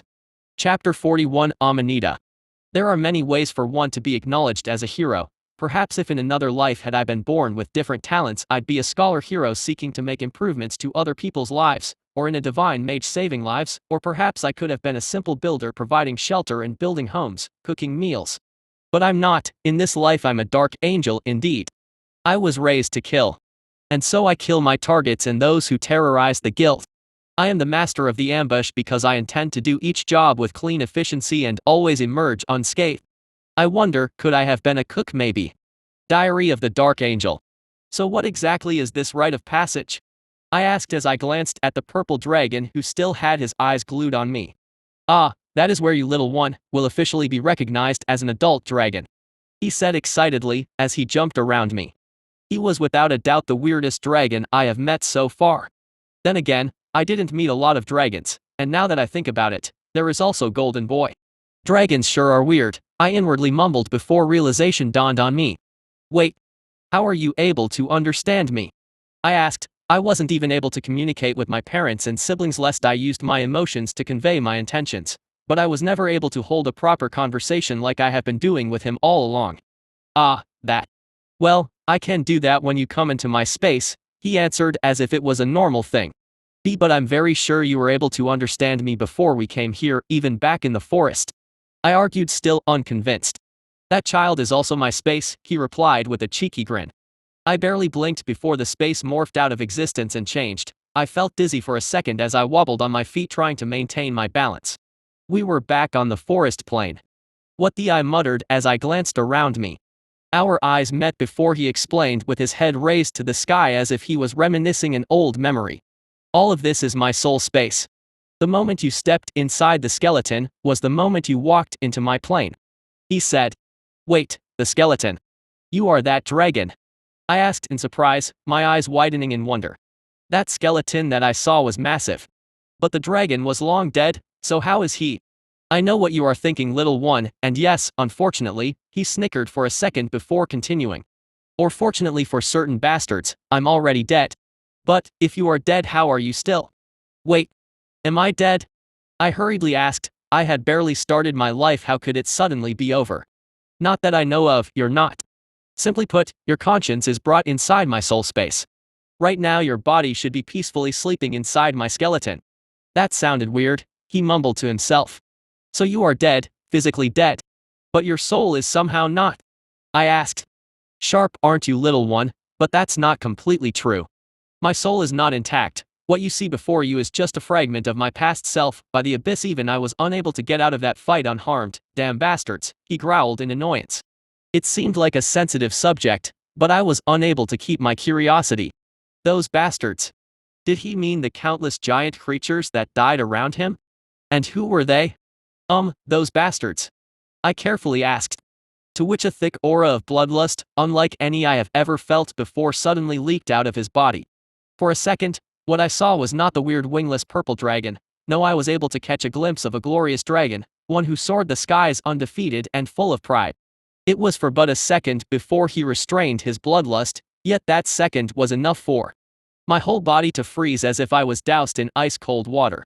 My limbs were shaking, and it took me all of my willpower to not simply collapse right then and there. His white hollow eyes burned with fury as he spoke. The damned celestials. Those arrogant bastards, they dare call themselves gods with their puny power. Fee, they were getting out of line and someone needed to teach them a lesson, he said. I gulped before I took a deep breath, steadying my emotions. Gods. Those outside are the corpses of gods? I asked in awe. This was the first time I hear about gods in this new world. He nodded, yet just as he was about to say something, the world around us suddenly began to break like a glass mirror. What is happening? Alarmed, I looked around me in panic as I asked. Ah, damn it, that's the extent of it, huh? What a damn shame. The strange dragon mumbled while shaking his head. What do you mean? I can't keep you in here any longer, little one. I already depleted most of the energy I have gathered all these years. It was fun to meet an enthusiastic fellow water dragon after so long. Stay safe, youngling, he said with a smile, perhaps the most genuine one since we met. Wait. What's your name? I asked as the world began to disappear. As my conscience began to fade, a single name echoed throughout the darkness. My eyes suddenly shot open. I was in the middle of the giant skeleton. Surprisingly, purple grass surrounded the entire area. As I raised my head to the sky, I muttered his name. Amanita. Minus. I did not find anything noteworthy in the skeleton. Purple grass grew all over the place as I toured between the ancient giant bones. This was once a mighty dragon, one that fought against the gods, one that slew the gods. I wonder when I'll be able to become that strong, I muttered. My steps came to a sudden halt as I found myself within what I guessed must have been the area where the heart was situated. What the hell is that? Chapter 42, Crystal. Rollis knew the truth of magic, that every mage in their splendor is no more than an intelligent wand, a conduit for the mana to move as it makes changes to the realm, whether they be divine or malicious, that all depends on the mage. Rollis, the first archmage. I stood still in surprise as I stared at the thing in front of me. Right there, a few meters ahead, was a desolate spot where the purple grass seemed to have avoided. In the middle of the said spot was what appeared to be a burgundy-colored crystal with various veins visibly moving underneath it. The crystal was about twice the size of my claw, which was quite big considering my recent growth spur. This should be where the heart was located, but what is that crystal? I muttered. I was tempted to go and get a closer look, yet I still had some apprehensions about the entire strangeness of the situation. An ominous veined crystal in the middle of a giant dragon corpse? Ah, what's the worst that could happen? Right. I gulped. Besides, isn't this the part where I get a random power-up? I mumbled, trying to reassure myself that everything was alright as I slowly approached the crystal. Once I was within an arm's reach of it, the crystal suddenly released a blinding light, forcing me to shield my eyes as it began to float in the air. The purple grass in my surrounding area quickly began to wither and died within a matter of seconds. Panic filled me as a sharp pain forced me back a few steps. I glanced at my claws only to be shocked at what I saw. My scales were tainted purple with a few white spots. It appeared like some sort of infection as it rapidly spread to my upper parts. I hastily retreated away from the crystal in an attempt to neutralize the effects. Is it poison? I thought as I hurriedly reached out to the water mana in my surroundings, asking for help. A familiar water bubble suddenly appeared with me inside of it. I quickly closed my eyes and steadied my mind, breathing in and out. With every breath I took, water mana rushed inside my body, moving in a strange cycle before it left as I exhaled. Slowly but surely, I was able to feel the poison as it stopped spreading. Inhale, exhale. I continued letting the water mana work its magic, which seemed to clear out my body from the toxin as it completed its cycle. It must have taken a few minutes before I finally felt better. I opened my eyes and looked at my claws, my scales. They were back to their previous shining blue color, and there was no purple nor white spots to be found. That was too close for comfort, I inwardly complained as I breathed a sigh of relief. Now what the hell is that thing? I mentally frowned as I observed the crystal from what I assumed to be a safe distance. It was no longer floating in the air but was back on the ground instead. The blinding light that shone from it had already disappeared as well. Is that like the core or something?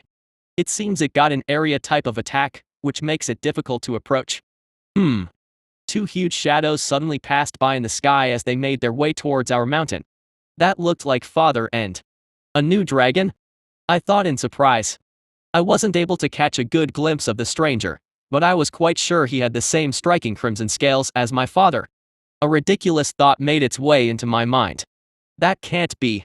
I hurriedly shook my head at the strange notion before I shot the poisonous crystal one final look. I'll be back, I muttered before I turned around to leave. There was no point in me sticking around when I obviously had no strength to get closer to that thing, and the last thing I would do is risk my life over it. This was real life, and I wasn't going to blow it because I thought I would get a random power-up that will enable me to somehow magically get that crystal and grow stronger. Shit, if only it was that easy. For a small second, I entertained the idea of me trying to unlock whatever random power-up by forcing myself closer to the crystal before I hurriedly shook my head. Let's not be stupid, the crystal has obviously been here for a long time, and nothing happened to it. I'll come back for it when I'm ready, I reassured myself with a nod before I turned and walked away reluctantly. The journey back was uneventful, and I soon found myself standing outside of the enormous skeleton. I shot it one last glimpse before I offered a silent prayer to the void for Amanita's soul. I then raised my head and squinted my eyes as I tried to spot Green in the air. She probably got back to the mountain when father arrived. I guess I should go as well, I muttered as I peeked at the sky above. The day was soon to be over, and I did not want to be out here in the dark. With that thought in mind, I jumped to the air using my back limbs and flapped my wings, easily taking off this time. A satisfied grin made its way onto my face. I was finally able to take off properly without the help of magic. The increase in the size of my body and wings seemed to help. Once in the air, I circled the ancient battlefield one last time as I imagined the final stand of one mighty dragon against the gods before I turned around and made my way back home. Let's see who's the newcomer is, I thought as I landed near our cave just in time to see my mother with her head lowered in respect towards the unfamiliar red dragon. Father was the same as he took a step back and lowered his head in submission. It was my first time seeing my parents behave in such a way, which only served to make me grow more nervous.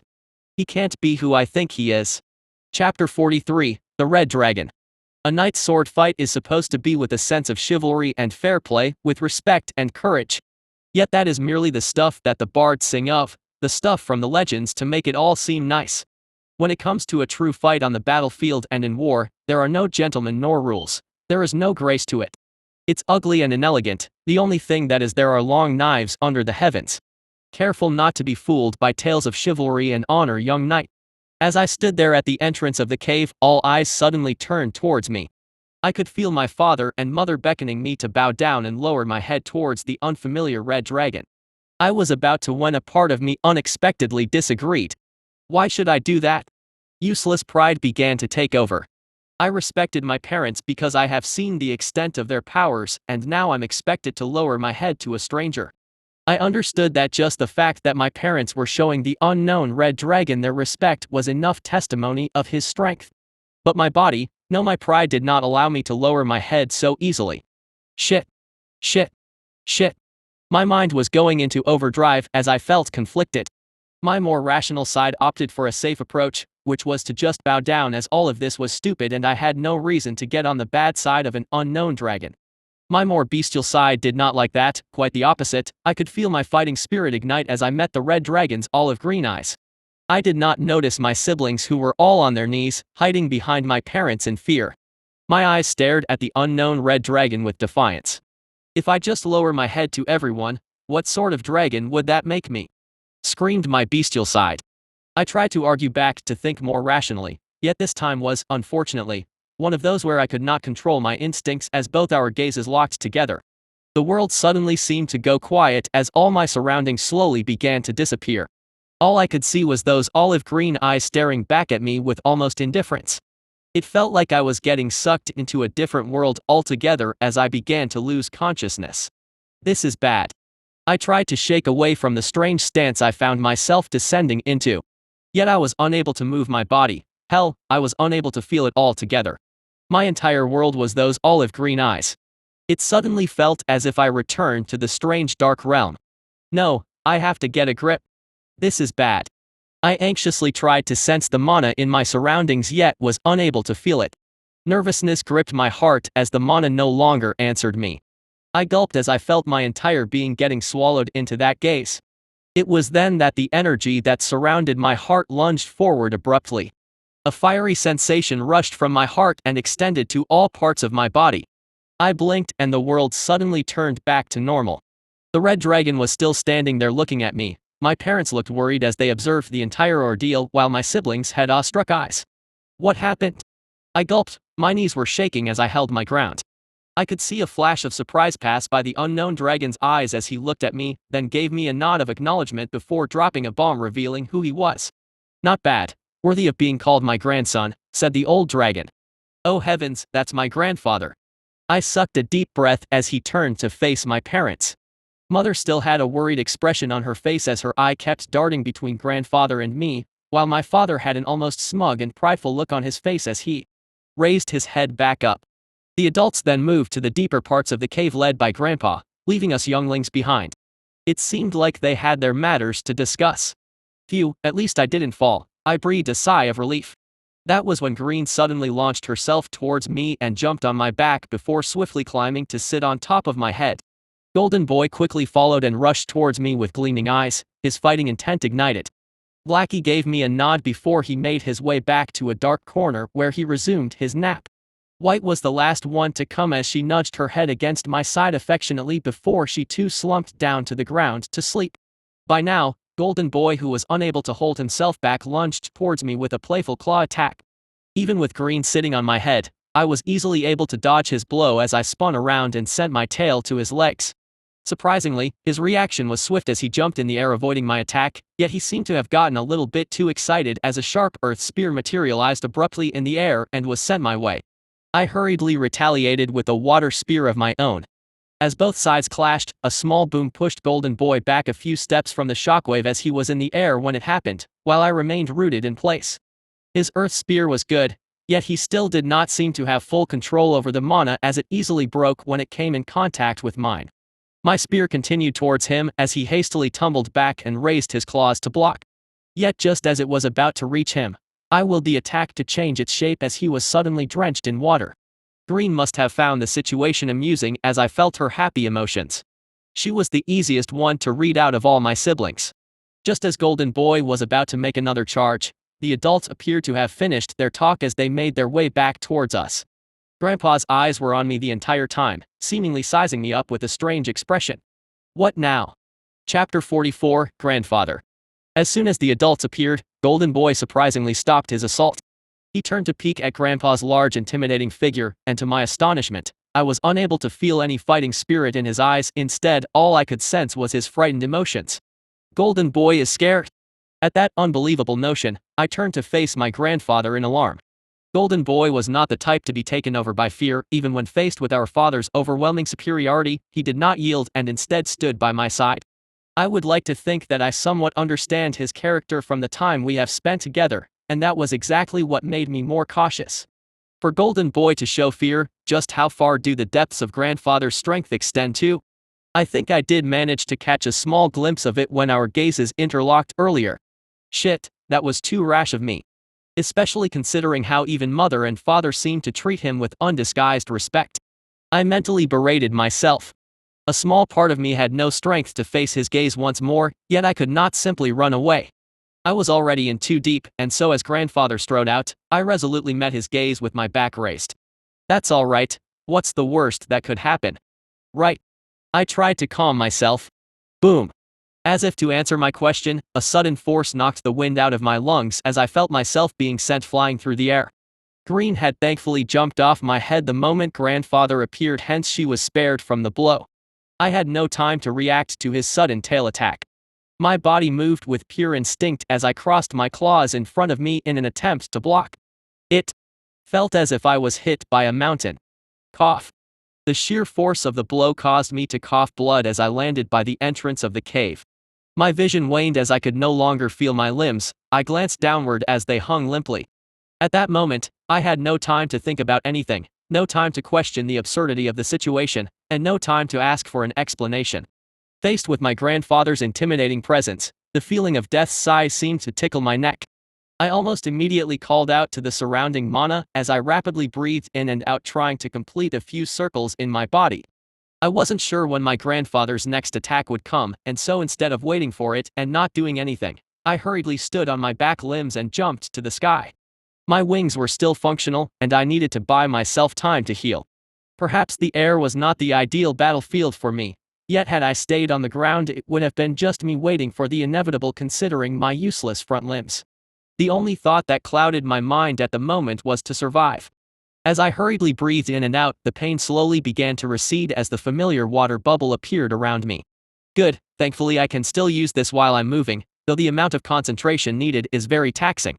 Grandfather, who did not appear to have any intention of attacking, observed me with interest, his eyes resting on my water bubble for a few seconds before he seemed to finally lose interest in it. My eyes momentarily caught a glimpse of my mother's figure. Her one eye seemed to be fuming with rage as the wind mana picked up around her. It was then that father hastily stepped in front of her. Both glared at each other, seemingly talking about something. I did not have the luxury of trying to guess what it was since grandfather suddenly made his move. He calmly raised his gigantic paw to the sky. An ominous feeling welled up inside of me as all my senses began to scream danger. To my surprise, Blackie, who had been hiding behind our parents' back all this time, suddenly roared, and for some reason, at that moment, I understood his intentions. Dodge. Without hesitation, I flapped my wings as I swerved in the air, hastily trying to move away from where I once was. An unbelievable heat wave suddenly washed over me the moment I moved. I did not have the time to look back as an even louder explosion followed. This time, the force sent me plunging from the sky. My body crashed against the ground with a loud thud as all my limbs protested in pain. I rapidly summoned a water ball to drench me in water as I felt my scales on fire. My eyes peeked backwards at the scene. A giant beam of what could only be described as heavenly fire was descending from the sky and into the ground. That's the place where I was at. Had I been late by a mere second, I wouldn't have been able to survive. My gaze was unconsciously drawn to Blackie, who stared back at me with a fiery gaze. "Thank you," I silently said. I was sure my emotions were conveyed to him as he replied with a nod. Just then, the sudden hail of fire disappeared as if it did exist, leaving a scorched mark on the ground. It reminded me of Father's breath attack back in the forest. He was also able to control his flames, making them appear and disappear at will. My water bubble reappeared as I tried to take advantage of each second.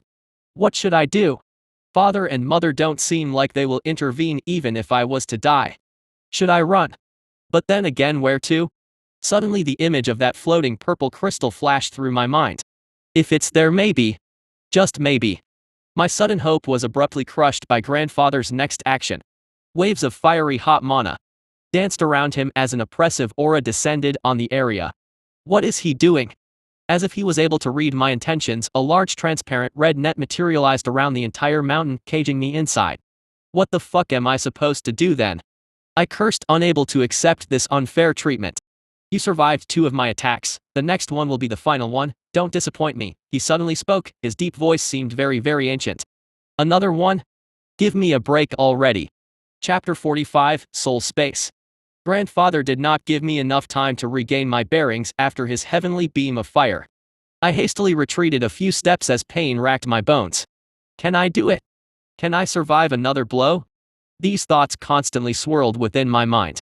A part of me did not want to acknowledge it, but I was scared. I was deathly afraid of his next attack that I did not want to linger here for any longer. Yet, to retreat was not an option. There must be a way to get out of this.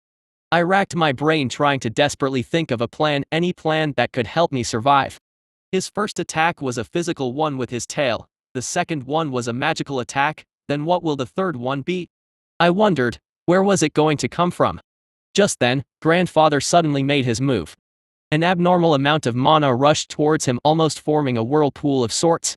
Flames suddenly erupted from his large body. He was literally on fire. For a second, I simply stood there mesmerized by the beauty of it all. He truly looked majestic. His red and orange flames caused the surrounding space to break. I did not doubt that if even one of those flames so much as grazed my body, that would be the end of me. At that moment, faced with overwhelming might and power, my heart was surprisingly calm. The fear that had gripped my heart moments ago vanished, and the only thing I could feel was respect.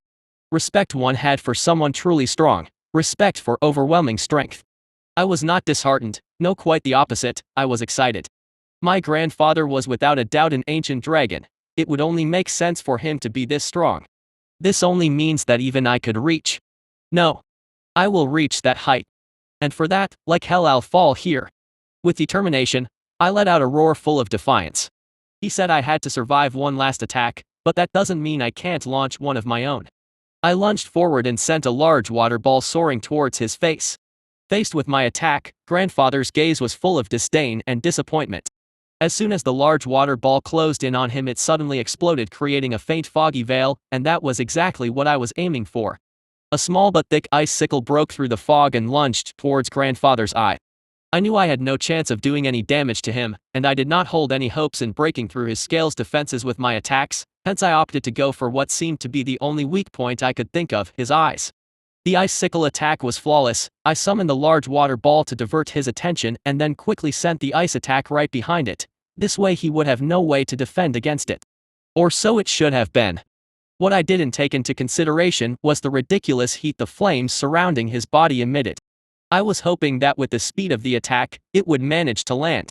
But I was wrong. As soon as the icicle broke through the fog and closed in on grandfather, the heat emitting from his flames suddenly erupted, causing the ice to melt, completely nullifying my attack.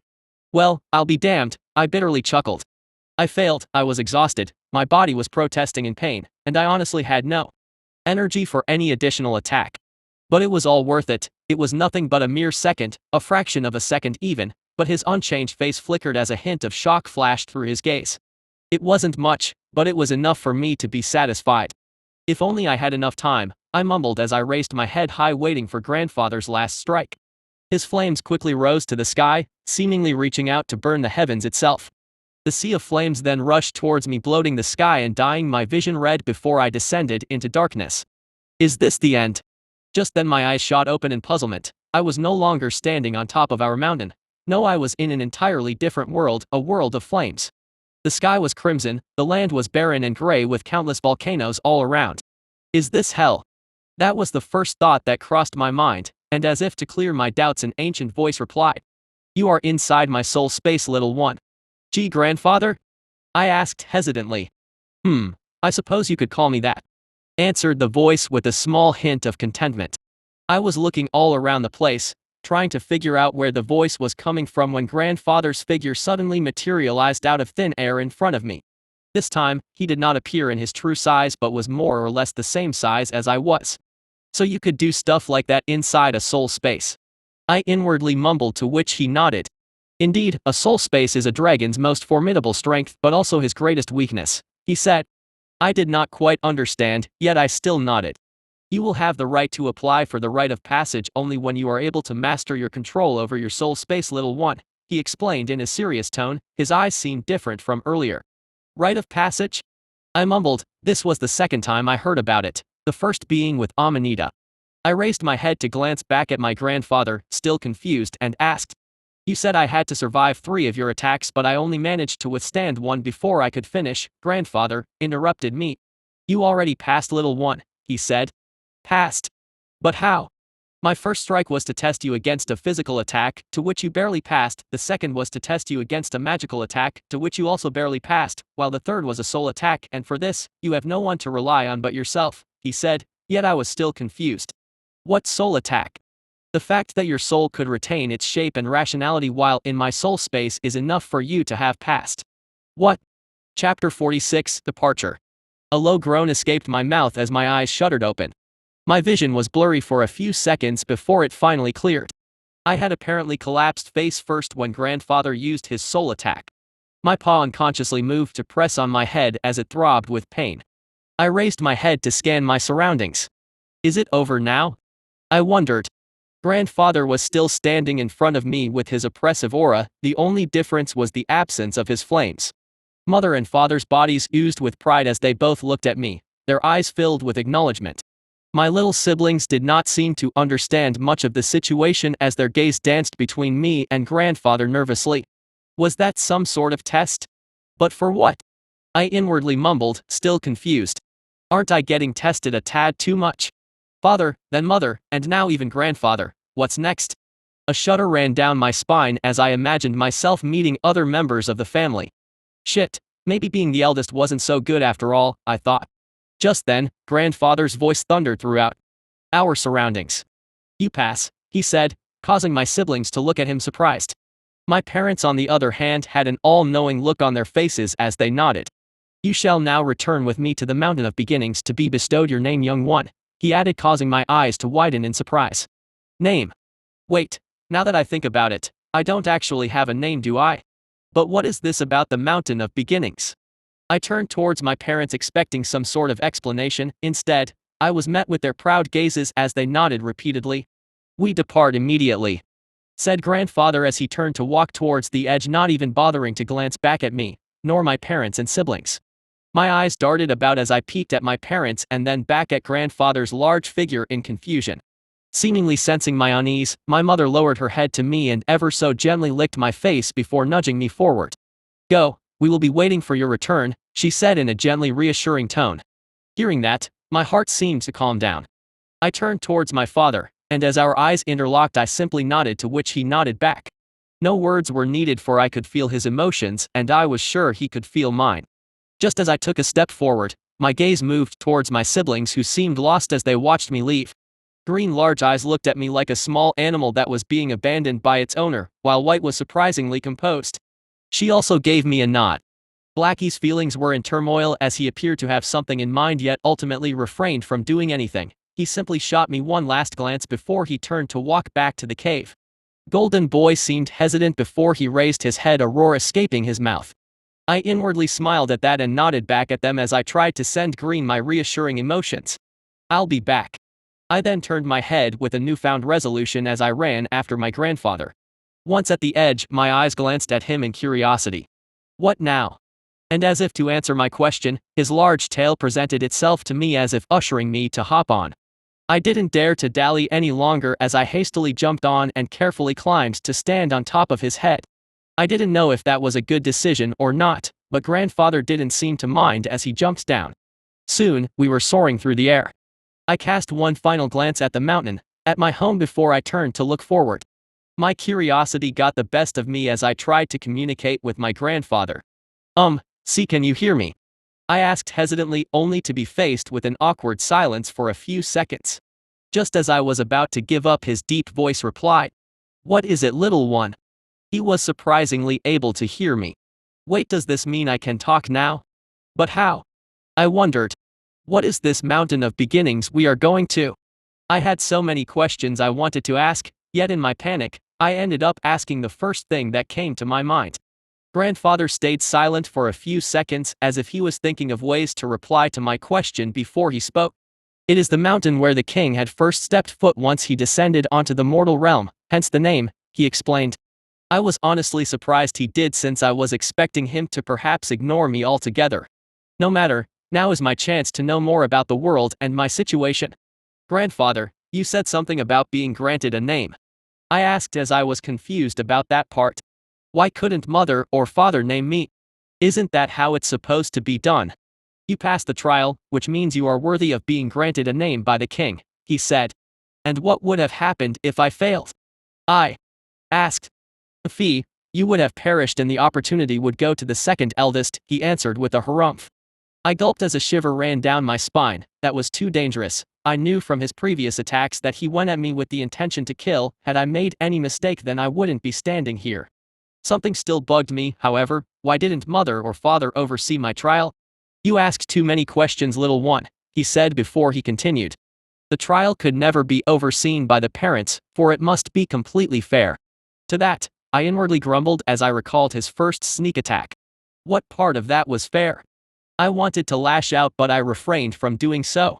You also said something about if I failed, the second eldest would try? I asked. Indeed, should he also fail, the one after will try, and so on. But what if no one survives? Then that means they were simply too weak, he coldly replied. I took a deep breath as I calmed myself. Dragons are too hardcore, I inwardly mumbled. Chapter 47, Dragon Road. I was seated on top of my grandfather's head as he soared through the sky. A faint crimson shield similar to that of my father surrounded my body as it protected me against the strong winds. His speed was truly astonishing, perhaps even faster than mother, who seemed to have an affinity with air mana. The scenery below passed by like a blur, changing from the ancient battlefield back to the familiar dense forest. Each flap of his wings propelled us ahead by what seemed to be countless kilometers. A shiver ran down my spine as I glanced at the almost invisible shield with a worried expression. It wouldn't suddenly disappear, right? I gulped. I did not doubt that should the shield disappear, my body would surely get instantly shredded into pieces. It did not matter how strong I was, I knew that I still would not survive. Trying to take my mind off such grim thoughts, I peeked at the land below, trying to make out the ever-changing scenery. We were flying over the green forest when suddenly a familiar vast lake appeared. Oh, it's here, I mumbled. This was the place where I felt the most at ease. Grandfather did not appear to have any intention of slowing down. We passed by the abnormally large lake in a matter of mere minutes before he took a sharp turn to what I assumed was the north. This time, the trees slowly dwindled before the dense green forest disappeared completely as we reached a vast grassland. Grandfather surprisingly slowed down, which allowed me to carefully scan the land below. We were flying directly above a wide road that seemed to have been paved by strange black gravel. The road was very large, it was easy to tell even from my high point of view. It seemed like it would be able to easily accommodate 2 to 3 adult dragons the size of my father walking side by side with some small space to spare. That, however, was not the thing that surprised me the most. It was the countless statues that extended across the road on both sides. All of the sculptures depicted various dragons in different poses. The interesting part was that no dragon was the same. I raised my head to glance at the distance only to be surprised. I could not see the end of the road. It felt as if it would extend to infinity. The sculptures were all of the same obsidian color, similar to that of the road. Some looked relatively normal, others were completely alien. Some dragons had 2 wings, while others had 4, I even spot a statue with 8. The sizes also varied, as some sculptures were as large as my father while others were similar to mine. They were all extremely lifelike. Had it not been for their obsidian color, I would have been fooled into thinking they were real. What is this place? I unconsciously asked. This is the Dragon Road. All of the dragons you see below had passed away heroically, whether it be on the battlefield or elsewhere, earning them their place on the Dragon Road, explained my grandfather in a rare respectful tone. Dragon Road, huh? So like a graveyard? I mumbled. The last resting place of the dragon race's honorable ones, he said with a nod, before continuing. You are normally not allowed to fly over the Dragon Road, but since you are with me for this time it's okay. Next time you visit must be on the ground, he added in a stern tone, to which I hastily nodded, expressing my acknowledgement. But honorable ones? Huh? Isn't there a bit too many though? I inwardly mumbled as I glanced at the sea of sculptures that seemed to extend into the horizon. As if reminiscing on the past, grandfather began to speak almost like he was talking to himself and not me. Most of the honorable ones passed away in the Great War. We lost too many great dragons. What a waste, he said with a sigh. His speed then picked up as we rushed past the countless sculptures until finally, I was able to see the end of the road. It ended on a massive temple made with the same dark rocks. The first thing that came to my mind as my eyes fell on it was the pyramids.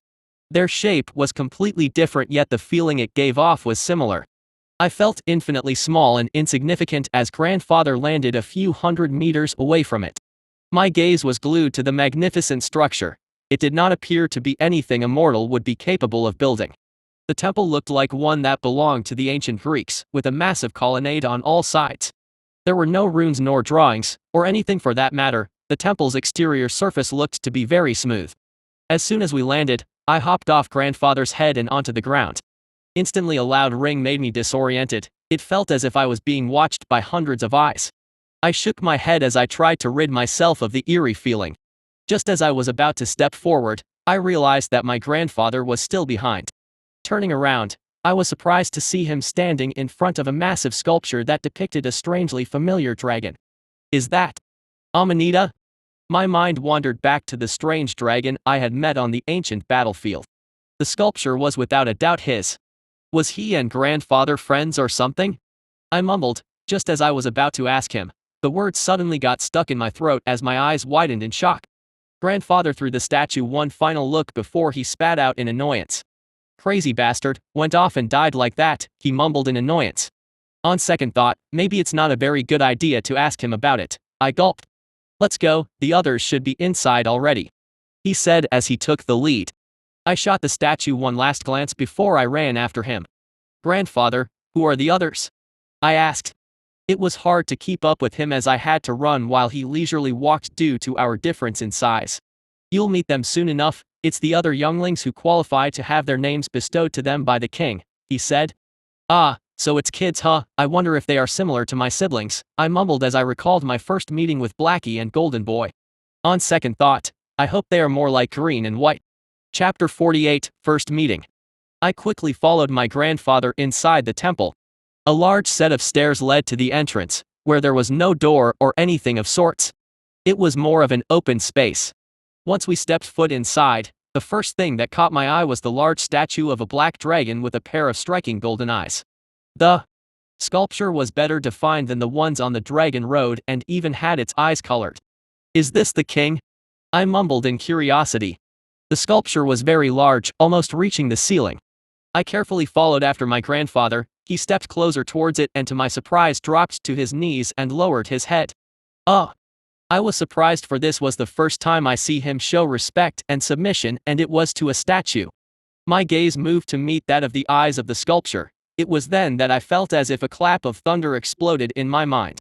Those eyes were familiar. I had seen them before somewhere. My scales tingled as I recalled that dark nightmarish space and those pair of striking golden eyes.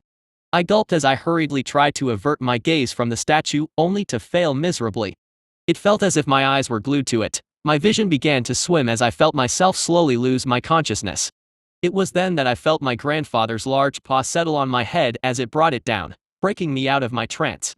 "You are still too weak, little one. It's already admirable that you didn't faint when faced with the king's figure," he said with a nod before he raised his head and began to walk towards the deeper parts of the temple.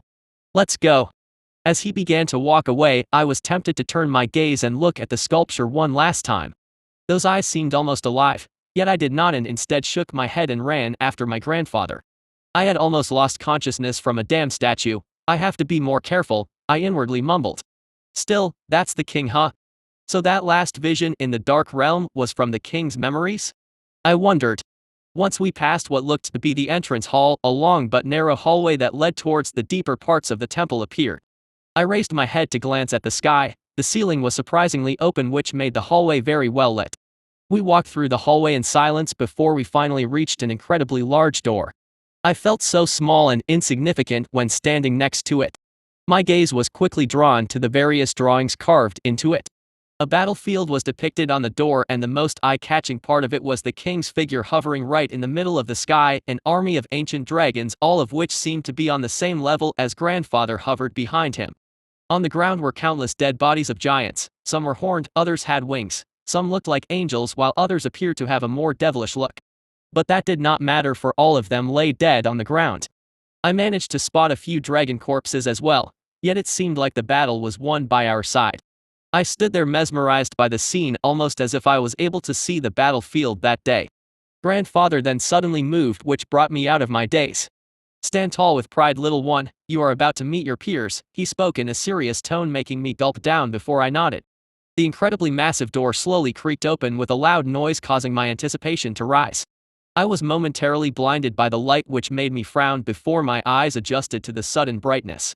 Grandfather stepped forward. This time he walked with slow and steady steps, giving me the chance to keep up with him.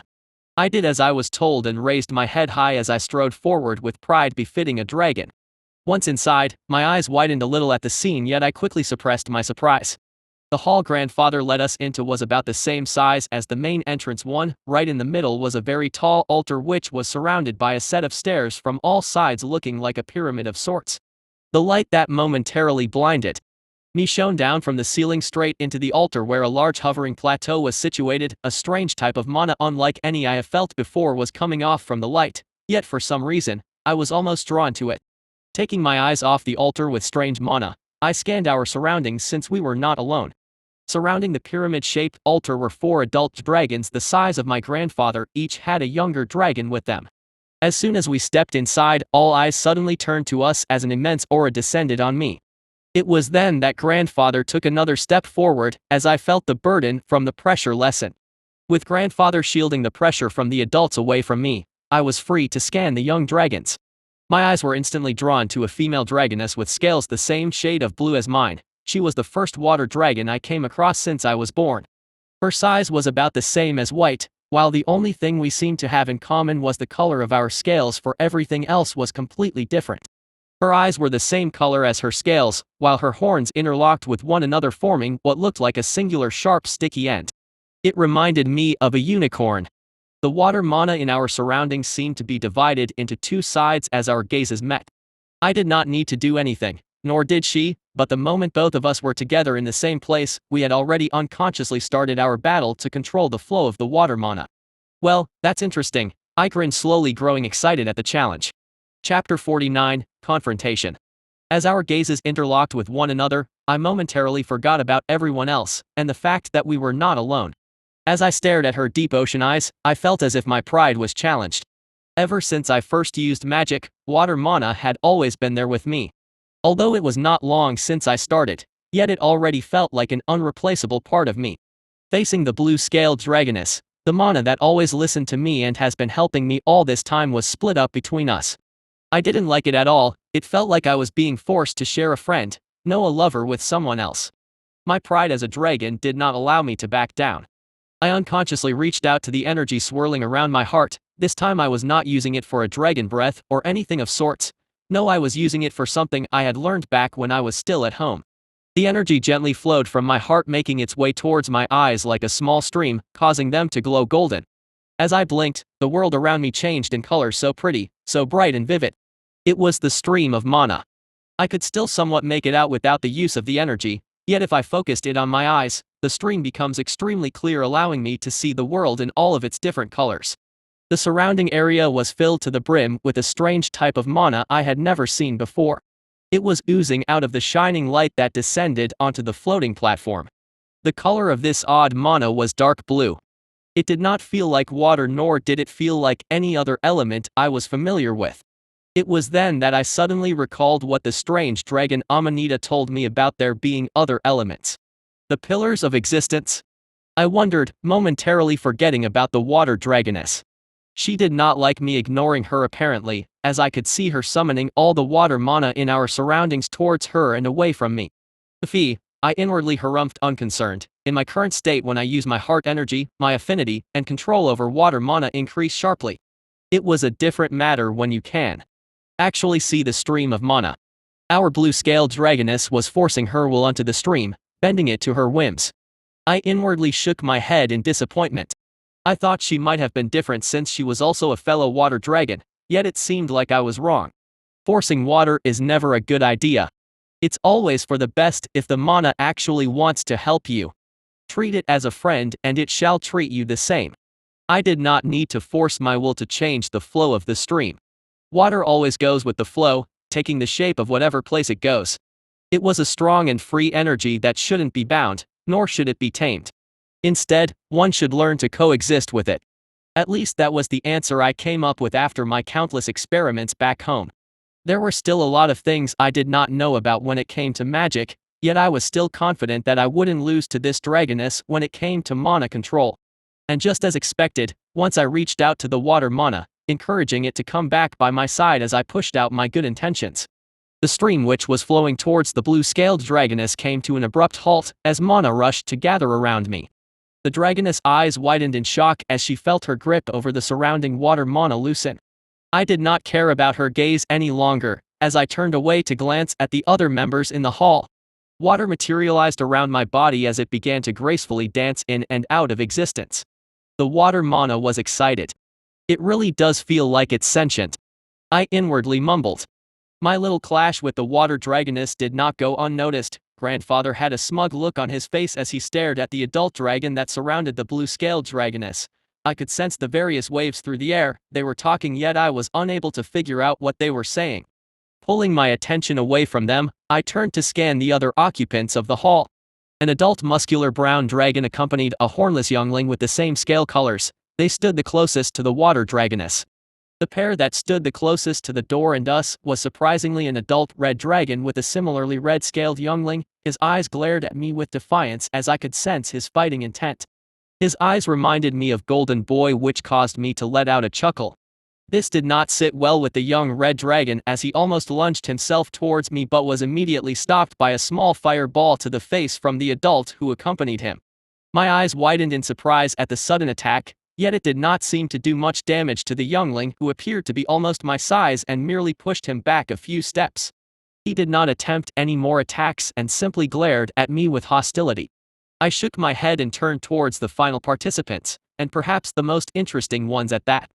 The adult dragoness had multicolored scales. Her left side was almost pink, while her right one was the color of steel. The youngling that accompanied her was another female who had the same light pink scales. Pink? I wonder what element that must be, I thought in curiosity. Steel should be self-explanatory, but pink is a bit. I frowned, my eyes suddenly met with the young dragoness. In that second, I could feel my emotions stir as my heart was suddenly filled with good intentions towards her. I felt as if I was supposed to give everything I had to her. As I blinked, the sudden unfamiliar emotions disappeared as the water mana alongside my heart energy seemed to move into overdrive, expelling an almost invisible thread of pink mana from my body. What the? When did she get the chance to do that?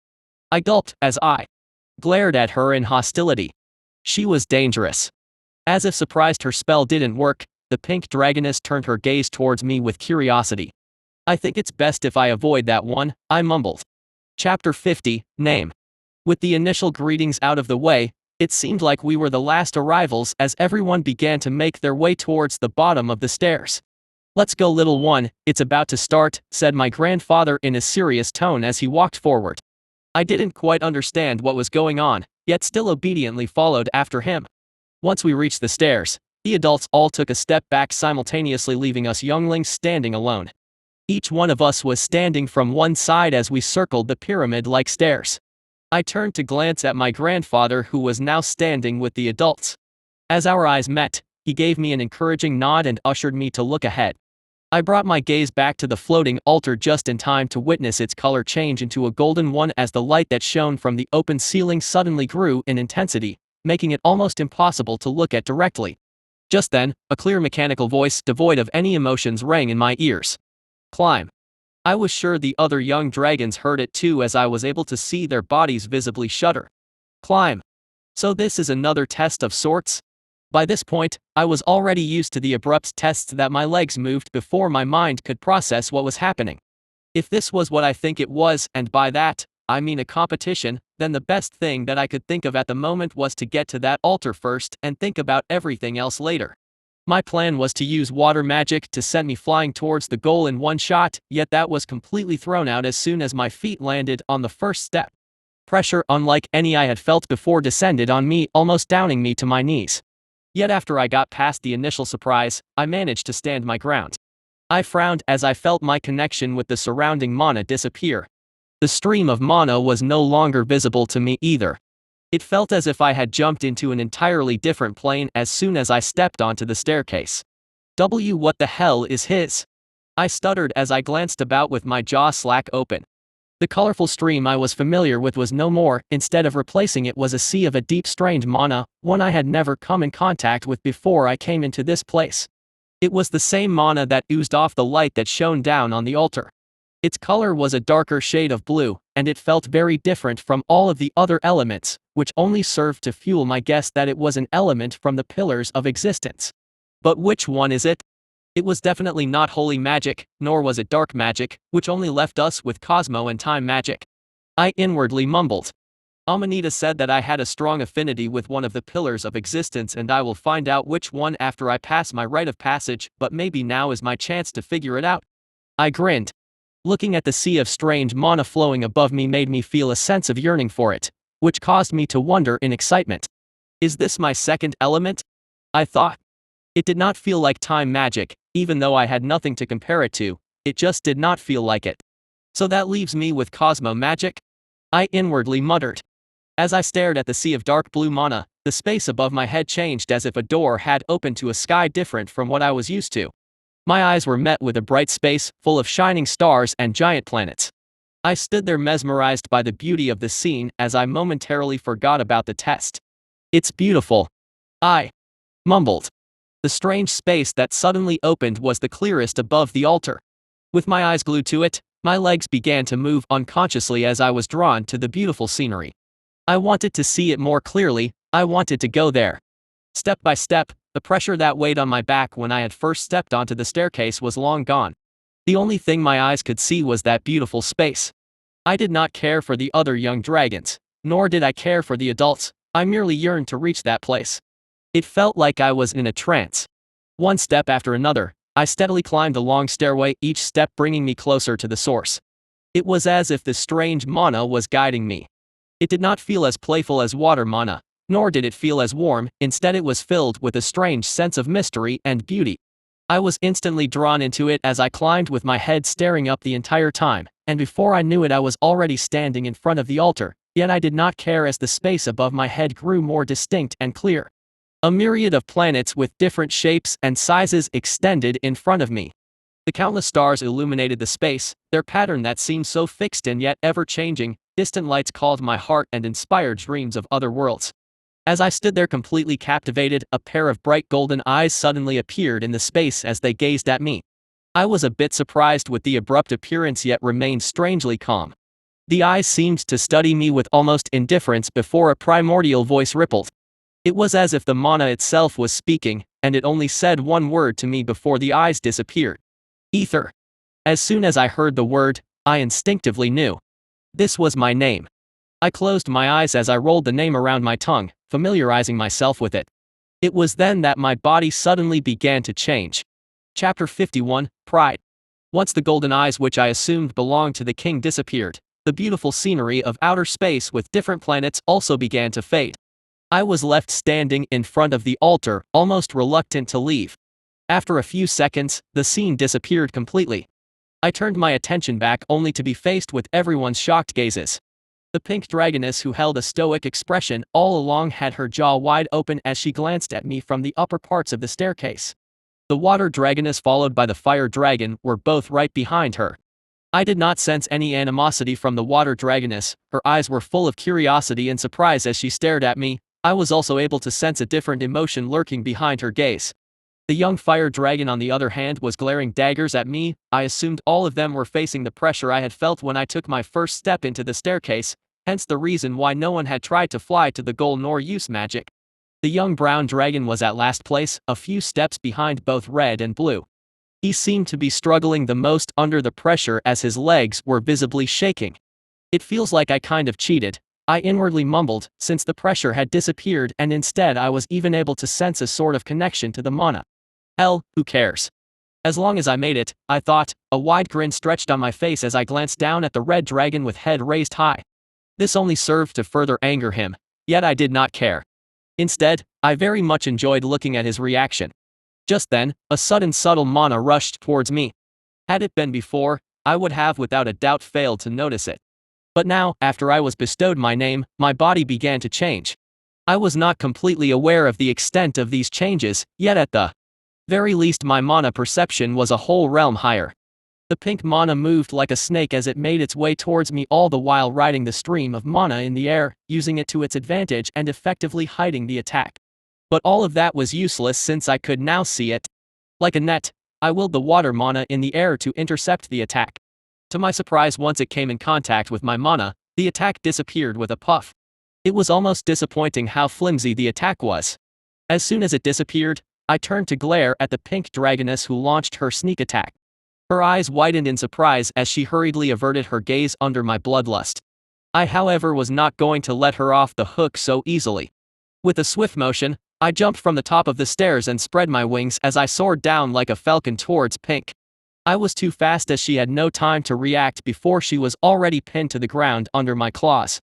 Her body was furiously shaking as I materialized countless icicles, all of which floated in the air while pointing at her. I lowered my head closer to hers with my teeth bared as I growled. "Don't test my patience." My meaning was very clear as she hastily nodded, her eyes still shocked while looking at me. With a cold harumph, I released Pink and calmly made my way down the stairs.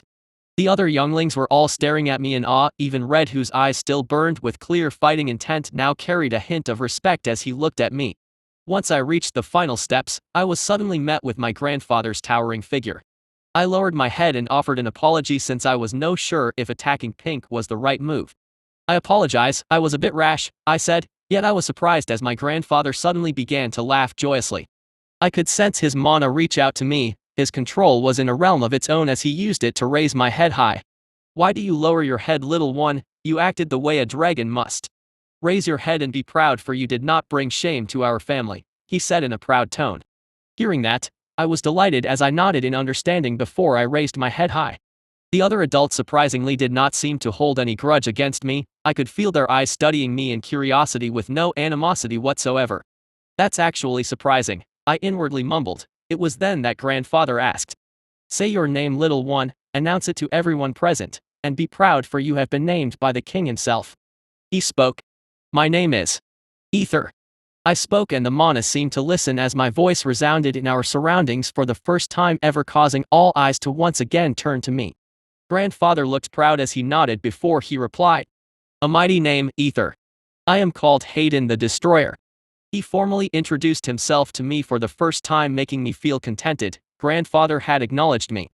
The other adult dragons all nodded before they turned their attention back to the trials. I did the same while still thinking about grandfather's name. Such a cool title too. The Destroyer. I wonder what he did to earn that. As I watched the youngling struggle to climb, Pink took a few moments to compose herself after my attack before she resumed her climb. That time, however, was all blue and red needed to quickly catch up as the gap between them decreased. She was still leading, albeit only by a small margin. My eyes turned to Brown, who seemed to be having a hard time with each step he took. Is he going to be okay? I wondered. Their ascent continued. Pink was the first to reach the summit. I watched in curiosity as the strange Cosmo Mana descended once again to engulf her entire body as she disappeared. This time I was unable to make out the scenery as the Mana seemed to cloak Pink inside of it. Moments later, she emerged out with a proud look on her face as she began her descent. Blue and red reached the altar almost the same moment, yet it seemed like blue was a tad faster. The same thing that happened with Pink occurred again as the Cosmo Mana swallowed her whole for a few seconds before she emerged out of it unharmed. Her eyes met mine, and I could sense her feelings as she did not attempt to hide them. These feelings, she likes me. Chapter 52, The Shades. Red was the third to reach the altar. We all watched carefully as the cosmic mana descended once again seemingly from the void, and engulfed him whole. His body was no longer visible for a few seconds before, like the rest of us, he emerged unharmed. His expression was defiant as he turned his gaze to glare at me. His fighting spirit seemed to have been ignited after gaining his name, and I could almost see the flames coming out of his body. He looks crazier than Golden Boy, I thought as I shook my head with a sigh. What a pain. Soon, Red descended from the altar and rejoined us. He didn't seem interested in watching Brown complete his trial and was instead focused on me. I ignored him completely as I turned towards Grandfather and asked in curiosity. Grandfather, may I ask a question? What is it, little one? He asked with his gaze still fixed on Brown, who was struggling to continue his ascent. What will happen to him if he can't make it to the top? I asked while motioning to Brown with my chin. At my question, Grandfather's gaze turned cold before he replied.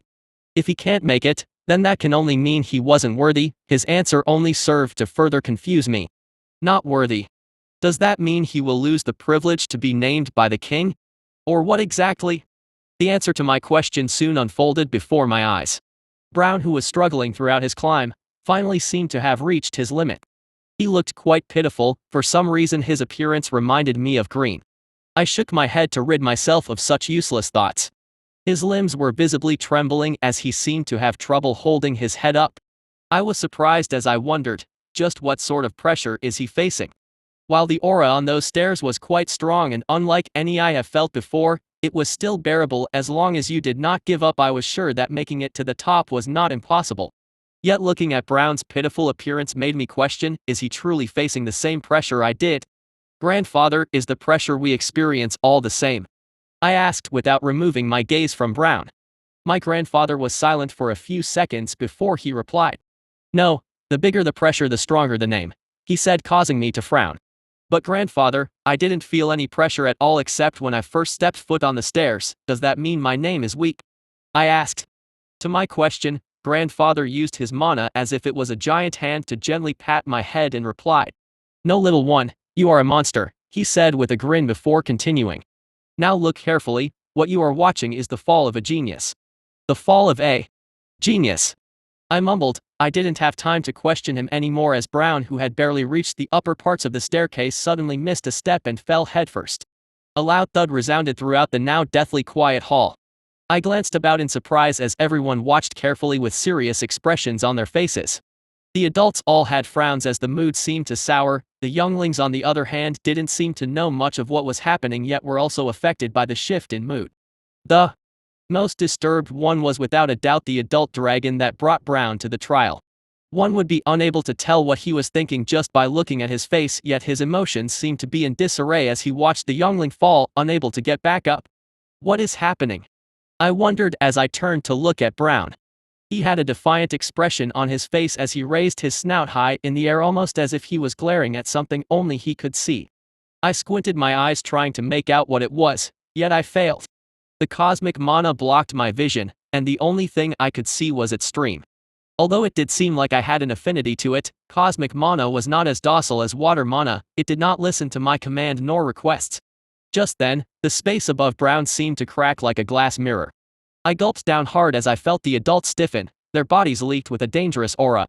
The combined bloodlust was targeted at the cracks in the void which seemed to appear out of nowhere. The creepy aura caused my scales to tingle as my heart tightened in my chest. What is this? I'm afraid. I gulped in surprise.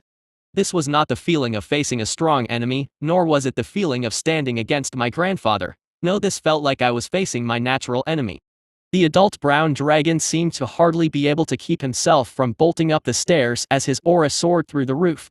I watched unblinkingly, afraid to miss anything, as a strangely obsidian arm with long claws made its way out of the void and towards the collapsed brown. Why is no one moving? I didn't know what was that thing. But what I did know was that if nobody did anything, Brown was surely going to die. I almost unconsciously tried to step forward only to be stopped by my grandfather's strong mana. I was about to retaliate in anger. One of our own was going to die by that disgusting thing, so why were we standing here doing nothing? The word stopped in my throat as I looked at grandfather's bloodshot eyes. His bloodlust was so strong it seemed to form a natural fire that burned space itself around him. We cannot intervene in the naming ceremony, little one. Watch and burn this sight into the depths of your soul. Those are our enemies. Those are the shades. With widened eyes, I turned to look as another clawed arm appeared out of the void, and then another and another. They all surrounded Brown, who had his head raised high in defiance. I could not feel an ounce of fear from him, only hostility and anger. He kept his head high in pride as he released one final roar that seemed to tug at my heartstrings before the claws descended on him. His body disappeared behind the sea of obsidian arms for what seemed like a few minutes before the arms slowly began to retract back to whatever realm they crawled from, almost reluctant. They did not do so willingly, but instead appeared as if they were forced back. My heart skipped a beat as my eyes fell on what remained of Brown. His body was nothing but bones. He had passed away. What the fuck were those things? Chapter 53, Arena. A dragon roar rippled through the air, causing my ears to ring and my body to shake. The roar was a primordial one, full of rage and resentment, though it felt as if it was muffled as it broke through countless layers of space, traveling from a very, very far away place. The roar shattered the void, following after the clawed arms that disappeared and causing shivers to run down my spine. I watched in amazement as a vague obsidian shadowy form was forced out of its plane of existence before it exploded into a puff of smoke. Was that the king's roar? I wondered with my eyes wide open in shock. Grandfather and the rest of the adults all had respectful expressions on their faces as they gazed at the crack in the void that abruptly opened. I, on the other hand, was confused. If the Dragon King held that much power, so much that just one roar is enough to obliterate those things, why did he not intervene sooner? I could not wrap my head around that, so I turned my gaze towards Grandfather and asked, while taking extra care to not sound disrespectful. Grandfather, with the king's mighty power, those things surely cannot stand a chance. But then why did he not lend a hand earlier? I asked. Never question the king, little one, he first said with a stern gaze as he turned to meet my eyes. I gulped under his pressure before he continued to watch as space mended itself and closed the void crack. The king is not in this plane. He is very far away, little one. Just the fact that a single roar of his can break through the planes and slay the damned shades is testimony enough of his strength, he explained with a hint of worship in his eyes. So that explains why he's not present. It seems like he is held back by something. I'm not sure why, but it doesn't look like Grandfather is going to tell me anything else, I inwardly mumbled. Does this mean that the scenery I saw when I climbed the stairs, those countless colorful stars and planets, they are all out there somewhere? I wish I can go someday, I thought as I imagined myself traversing through space and exploring countless planets. It was then, under everyone's watchful gaze, that the cosmic mana began to fade, the faint presence of the shades and the king disappearing with it.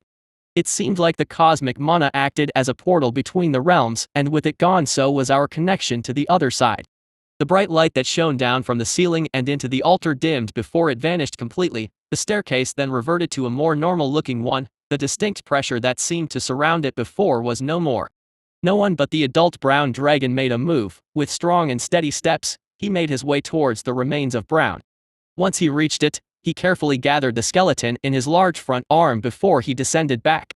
The other adults, including Grandfather, moved towards him and lowered their heads in what appeared like a sign of respect. I could feel the brown adult dragon's emotions stir as waves of sadness seeped out of his body, yet he also lowered his head and made his way out of the hall. His figure gave off a sense of loneliness as he left. Let's go, Ether, you have accepted your name but your body has yet to adapt to it, said my grandfather as we turned around and made our way towards the deeper ends of the temple. The other dragons closely followed us. "Where are we going, grandfather?" I asked in curiosity as we passed through another giant open door. The only difference was that this one lacked any sort of details or drawings. "You have to get used to your body, and the best way to do that is through combat." I could feel his excitement as he explained with a wide grin. "Combat?" I asked hesitantly. "You'll be fine, Ether. You already proved yourself to be capable of handling the other younglings," he proudly replied. Once we got past the giant double door, what greeted us was an enormous hanging arena. 4 large pillars extended past the open ceiling and into the sky. From said pillars extended 4 chains that held the dangling arena in the sky. "That doesn't look too safe," I mumbled. The adults all jumped to the air simultaneously and settled themselves on top of each pillar. Grandfather's voice boomed in my ears as he spoke, "Come."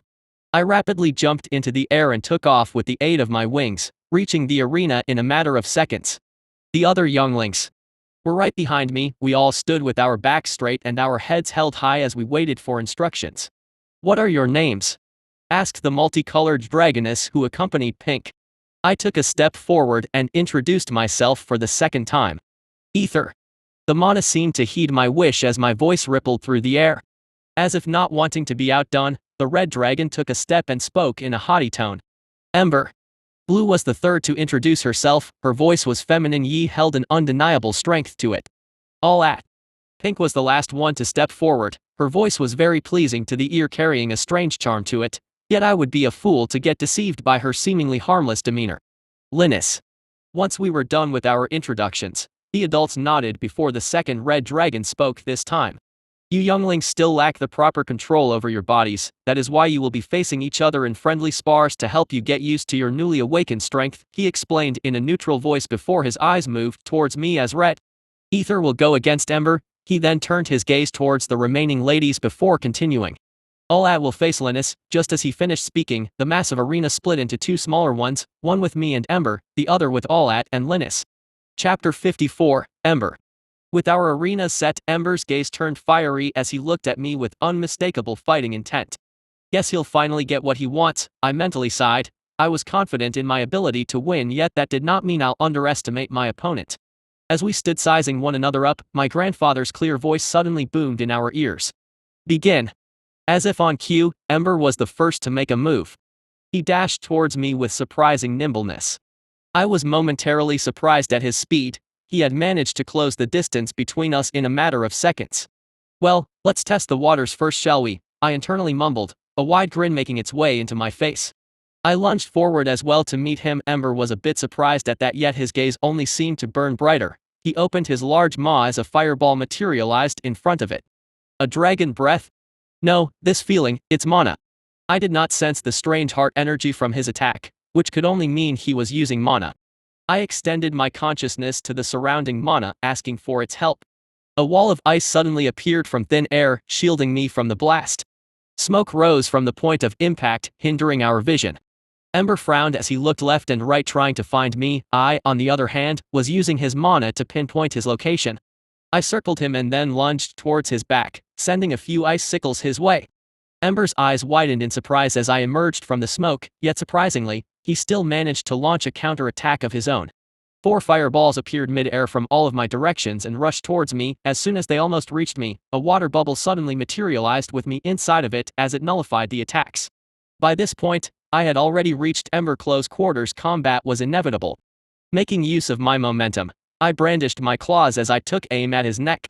Ember, who was still surprised his counterattack didn't work, did not have much time to react. He unconsciously took a few steps back, which caused me to narrowly miss, not before I left a small gash at his side. Blood trickled onto the arena floor. Ember now stood with a small tear that had a few broken scales to his right side. His eyes seemed to burn with rage as he stared at his wound and then back at me. I merely grinned as I brought my now bloodied claw to my face and licked the blood. That surprisingly doesn't taste bad. I was momentarily surprised. I did not expect that, as my aim was to agitate Ember. That seemed to work as he let out a roar filled with rage. I looked at him with a haughty expression as I raised my head high in the air. Unable to take that, a sea of pointed flames, ones that looked almost like swords, materialized behind him. The flames burned in bright orange color. I could feel the fire mana leap with joy as it awaited his command. "That's a lot," I mumbled as I stood faced with the burning sea of orange. "And it's too hot." I groaned in annoyance. With but a thought, A wave twice as large as his sea of bladed flames emerged from behind me. My smirk widened as I looked at his almost unwilling expression. Ember did not seem to have any intention of backing down. He hastily leapt to the air with a flap of his wings. His bladed flames suddenly rushed towards me, trying to catch me off guard. It was then that my giant wave moved to intercept his attacks. It appeared as if the sky was split into two sides, one red and one blue. Once our attacks collided, it became clear who was at a disadvantage. Ember was unable to come back down to the ground as the arena became full of water. His attack was completely nullified. I calmly stood on top of the water as I glanced at his unwilling figure floating in the air. Since the arena was bowl-shaped, the water remained, which worked to my advantage as I turned the terrain in my favor. Ember let out another bellow of rage. The fire mana seemed to follow his emotions as it burned brighter and hotter than before. I frowned as the vague shape of a burning dragon appeared behind him. This attack was stronger than the ones that came before it. I could feel it. But so what? You will still lose. My mouth curved upwards as a single spinning water orb materialized before me. Ember sent his flaming dragon while I sent my spiraling orb to face it. Once the two clashed, both attacks were nullified. I glanced at him with an almost bored expression as I taunted him. Is that the best you can do? At this point, Ember seemed to come to terms that he would not be able to beat me using mana. He closed his eyes for a second before he opened them. His jaw opened as a spinning red and blue flame appeared. Once the flame appeared, the surrounding air began to crack and break. For a second, I almost felt like I was facing my grandfather, almost. So since mana won't work, you are going for a dragon's breath, huh? So be it. The only thing that could stop a dragon's breath is another one. I hastily willed my heart energy as a spinning clear blue orb materialized in front of my mouth. I could feel that the strength of this orb was significantly higher than any dragon's breath I ever used. Is it because of the name? I wondered. For some reason, even the reserves of my heart energy felt as if they had expanded. Still, I felt as if something was missing. For some reason, my mind continued to wander back to the cosmic mana I came across today. Perhaps it was a bad idea, and perhaps it wasn't even going to work, yet maybe because of our location, I felt the need to try. I tried to sense the peculiar mana in my surroundings, and to my ultimate surprise was easily able to find it. I didn't order it to help, nor did I ask as a friend. I simply showed it the way and left the decision to it. It was a strange feeling. I felt as if I had to make the mana intrigued for it to help. I had no power over it. I could feel that much, and I had a sense that it would not simply want to help me. Luckily, my gamble paid off as the strange Cosmo mana appeared to have been interested as it gently flowed towards my spinning orb, adding a dark blue color to it before the attack lunged towards Ember, leaving behind a trail of blue. His dragon's breath was launched at almost the same time as both met in the air. For a second, all colors seemed to dim before an ear-deafening explosion occurred. I watched in surprise as a rift in the void opened once both attacks met and swallowed Ember's dragon's breath whole. Another rift opened and shot it out towards him. Ember was now facing two abnormally strong attacks. His eyes widened as I could see his body freeze in shock and disbelief. Shit. That's too strong. I cursed. I had no doubt that if those attacks landed, Ember would not survive. The adults must have thought the same, since both Grandfather and the multicolored dragoness made their move. Grandfather's large figure turned into a blur as it looked like he almost teleported to stand in front of Ember. He then raised a fire shield to block our attacks, while the dragoness grabbed Ember and hastily brought him away. To no one's surprise, Grandfather's shield blocked our attacks, yet it did not go unnoticed by me that a small, almost imperceptible crack appeared on it. I was still in shock at the strength of that attack that I could only mumble. Cosmic mana is overpowered. Chapter 55, Second Round. Ember had a blank expression on his face as he got carried away by the multicolored dragoness. Grandfather, who thwarted my strongest attack like it was nothing, glanced at me with a serious face. "Ether, did you just use your second element?" he asked, but from the look in his eyes, it seemed as if he already knew the answer and was merely looking for confirmation. I hesitatingly nodded, before I replied. "I'm not sure how I did it myself, it simply happened in the spur of the moment," I explained, to which he nodded in understanding. "Can you try and use it now?" he asked, his frown never quite leaving his face. I closed my eyes as I tried to sense the cosmic mana in our surroundings. To my immediate disappointment, I could not feel any. I let out a troubled sigh and shook my head, ashamed that I wasn't even able to feel the mana. Seeing that, Grandfather's frown was quickly replaced by a wide grin as he laughed joyously before speaking. What are you sulking about, little one? Your feat is already incredible as it is, he proudly declared. I looked up in confusion, waiting for him to continue. No dragon with dual elements can use their second one before the rite of passage. What you did already broke all the rules we know of, he said. Ah, I remember Amanita saying something like that, I inwardly mumbled. Grandfather's large figure came down from the sky with a loud thud, causing all of the water I had filled the arena with to evaporate. I frowned before I jumped into the air. The small lake quickly disappeared as a sea of crimson flames took its place. Once the water was completely gone, Grandfather then retracted his mana. It was only then that I landed back down. It looks like your fight ended a little bit too fast. How about you continue with me? He asked with a dangerous grin. I gulped before hurriedly replying while furiously shaking my head. How could I ever hope to compare to you, Grandfather? Please don't joke about such things, I hastily said. The memory of our previous fight was still fresh in my mind. Had it not been for Blackie's timely warning, I would have without a doubt not been here.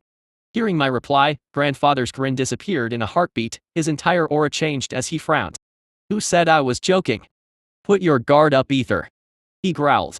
His entire body emitted a thick bloodlust that caused my knees to shake. I had my fair share of fights, but none were truly dangerous, hence why I was still not used to being faced with such a situation.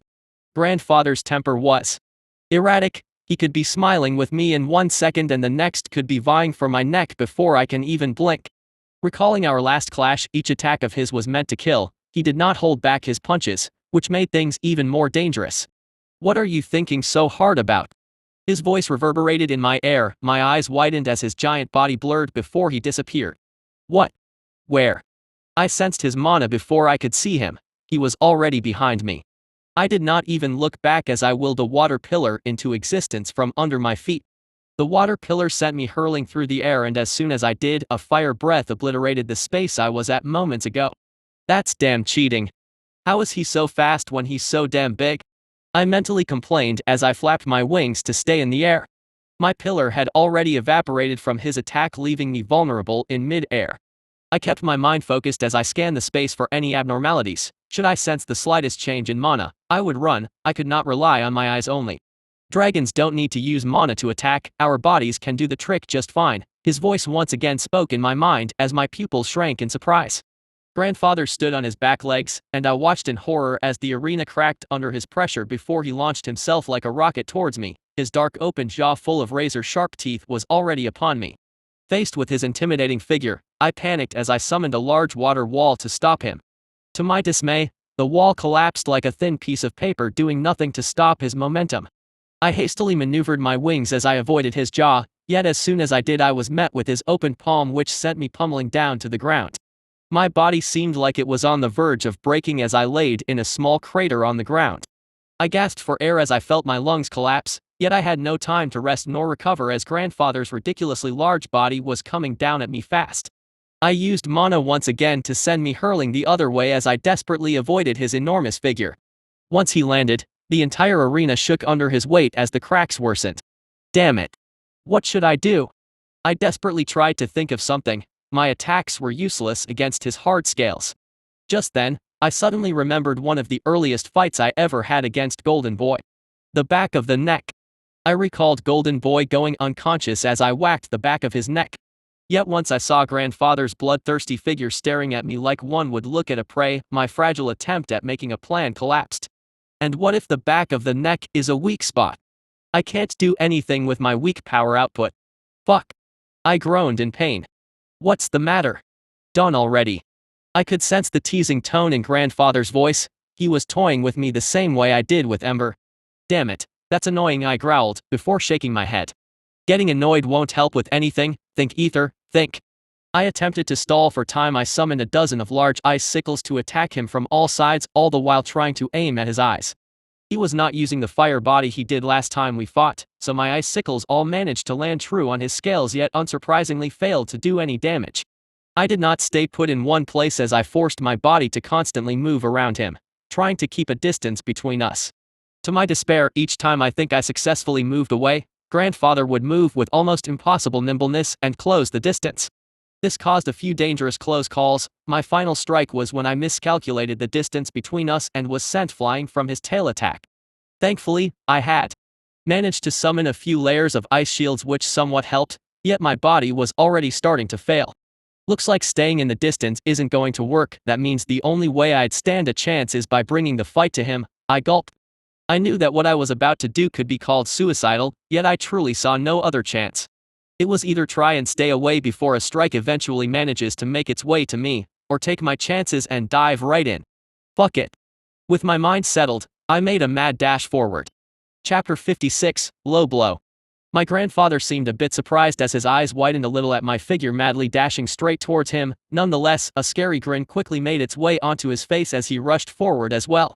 The difference in our sizes was ridiculous as I was sure I looked like a moth jumping into a flame, yet it was too late to back down. Once I was within his arm's reach, grandfather's fiery claw slashed at me from my left side, flames burned in his palm as it rapidly bore down on me. Still, I anticipated that and was elated that he chose to use mana as well. One thing I noticed from our clash is that even though grandfather tries to only use his body against me, as his magic is too overpowered for me to face, he still sometimes unconsciously coats his arm with fiery red flame when he launches an attack. That was exactly what I was hoping he would do this time as well, and he did. I willed the water mana in our surroundings as a water wall as large as his palm materialized to meet his attack. The result was as expected. The wall evaporated without putting any resistance, yet I didn't mind, my objective was already complete. Once grandfather's fiery palm met my water wall, fog rose, effectively hiding my figure within. It was but for a mere second that grandfather was unable to see me, and that second was all I needed to cross the distance between us. I used an exploding water ball as a sort of launcher and tucked my wings by my side as I flew like a bullet right under my grandfather's stomach. While I was in midair, I hastily twisted my body so my head was upwards while my back was facing downwards. I squinted my eyes as I spotted my target, grandfather's family jewels. It was a cheap shot, I know, but a necessary one. Even though the scales on our stomachs were softer, I still did not want to risk my attack failing as I had no idea if my grandfather's scales were strong enough or not, hence I went for the second option, a place every male would instinctively want to protect, a weak point. Besides, this fight was not a fair one since the start. I inwardly mumbled. Once I spotted my target, I opened my jaw as a spinning bluish sphere appeared in front of my mouth. It was the strongest attack I could use, a dragon's breath. The sphere moved like a beam of light as it dyed the sky blue. The force of its launch, however, sent me crashing to the ground and lowering my speed. By this point, however, I didn't care about my injuries as my eyes were fixed on my attack. Please hit. Please. I prayed earnestly to the heavens. Grandfather's entire body shuddered as he probably felt the imminent danger. He twisted his body in an attempt to blindly dodge my attack, yet it was futile. The only thing he did manage to do was save one jewel and sacrifice another. I watched with bated breath as my dragon breath hit true. My grandfather's entire body seemed to freeze for a second before he jumped, and I mean jumped. 1 second he was on the ground, the other he was already a few hundred meters away with his body collapsed to the ground in pain. I didn't hear a pop, so it should be okay. I gulped as the severity of what I had just done dawned on me. I didn't do anything wrong, I was at a disadvantage, I merely used everything I could to survive. I tried to convince myself, yet I soon froze as grandfather let out a rather unbecoming cry. Oh shit. I unconsciously took a step back as my grandfather's body turned into an actual torch. His scales were no more, his eyes were orange, and it became impossible to make out his features as he looked like an actual fire dragon. His gaze turned to glare, causing a chill to run down my spine. I gulped as I tried to take another step back, only to find myself incapable of doing so. My body would not move. It didn't listen to me and seemed to have been frozen once I met grandfather's now orange eyes. He suddenly stood up and calmly made his way towards me. With each step he took, a large crater filled with fire would be left behind. The loud thuds felt like they came down on my heart as I forgot to breathe. Should I apologize? Is there any point in doing so this late?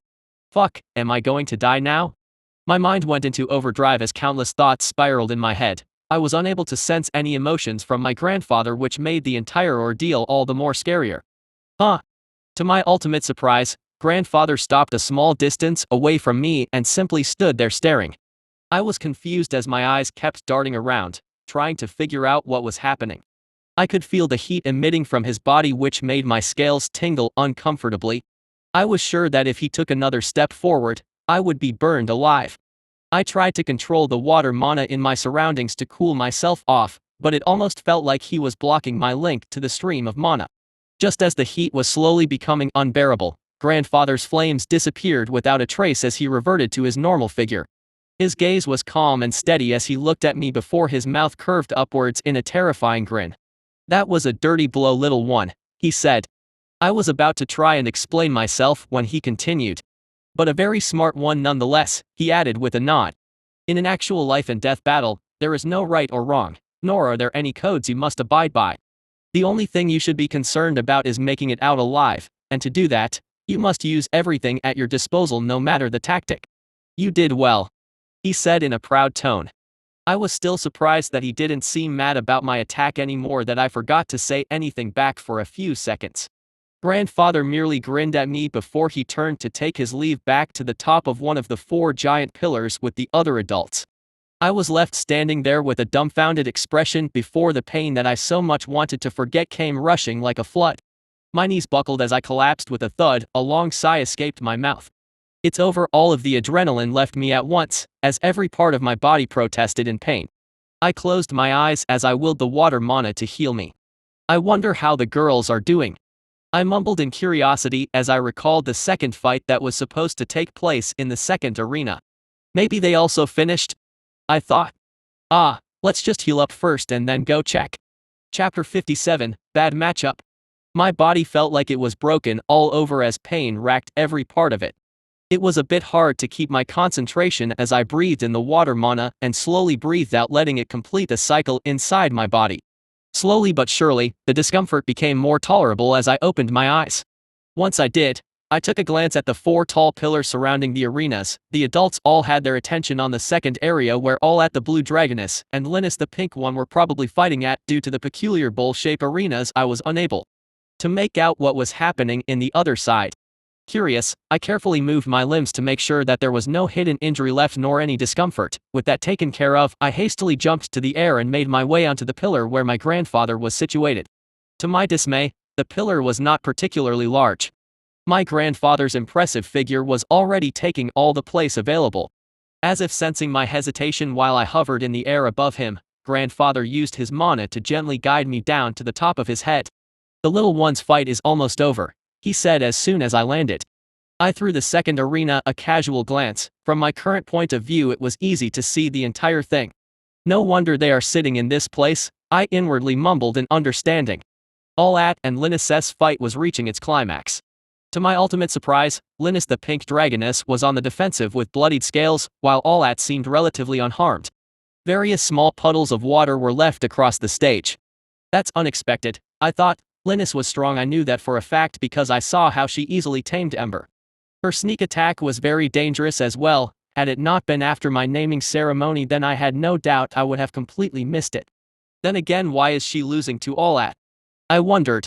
All at was strong, I could see that as she launched an onslaught of attacks on Linus. She casually wielded water mana as if it was a hammer, and continuously hammered at the pink dragoness, sending her flying across the stage. "Her control over the water mana is not very impressive though," I mumbled. All at was forcing the water to obey her, which prevented the mana from showcasing its full potential, as water was never meant to obey.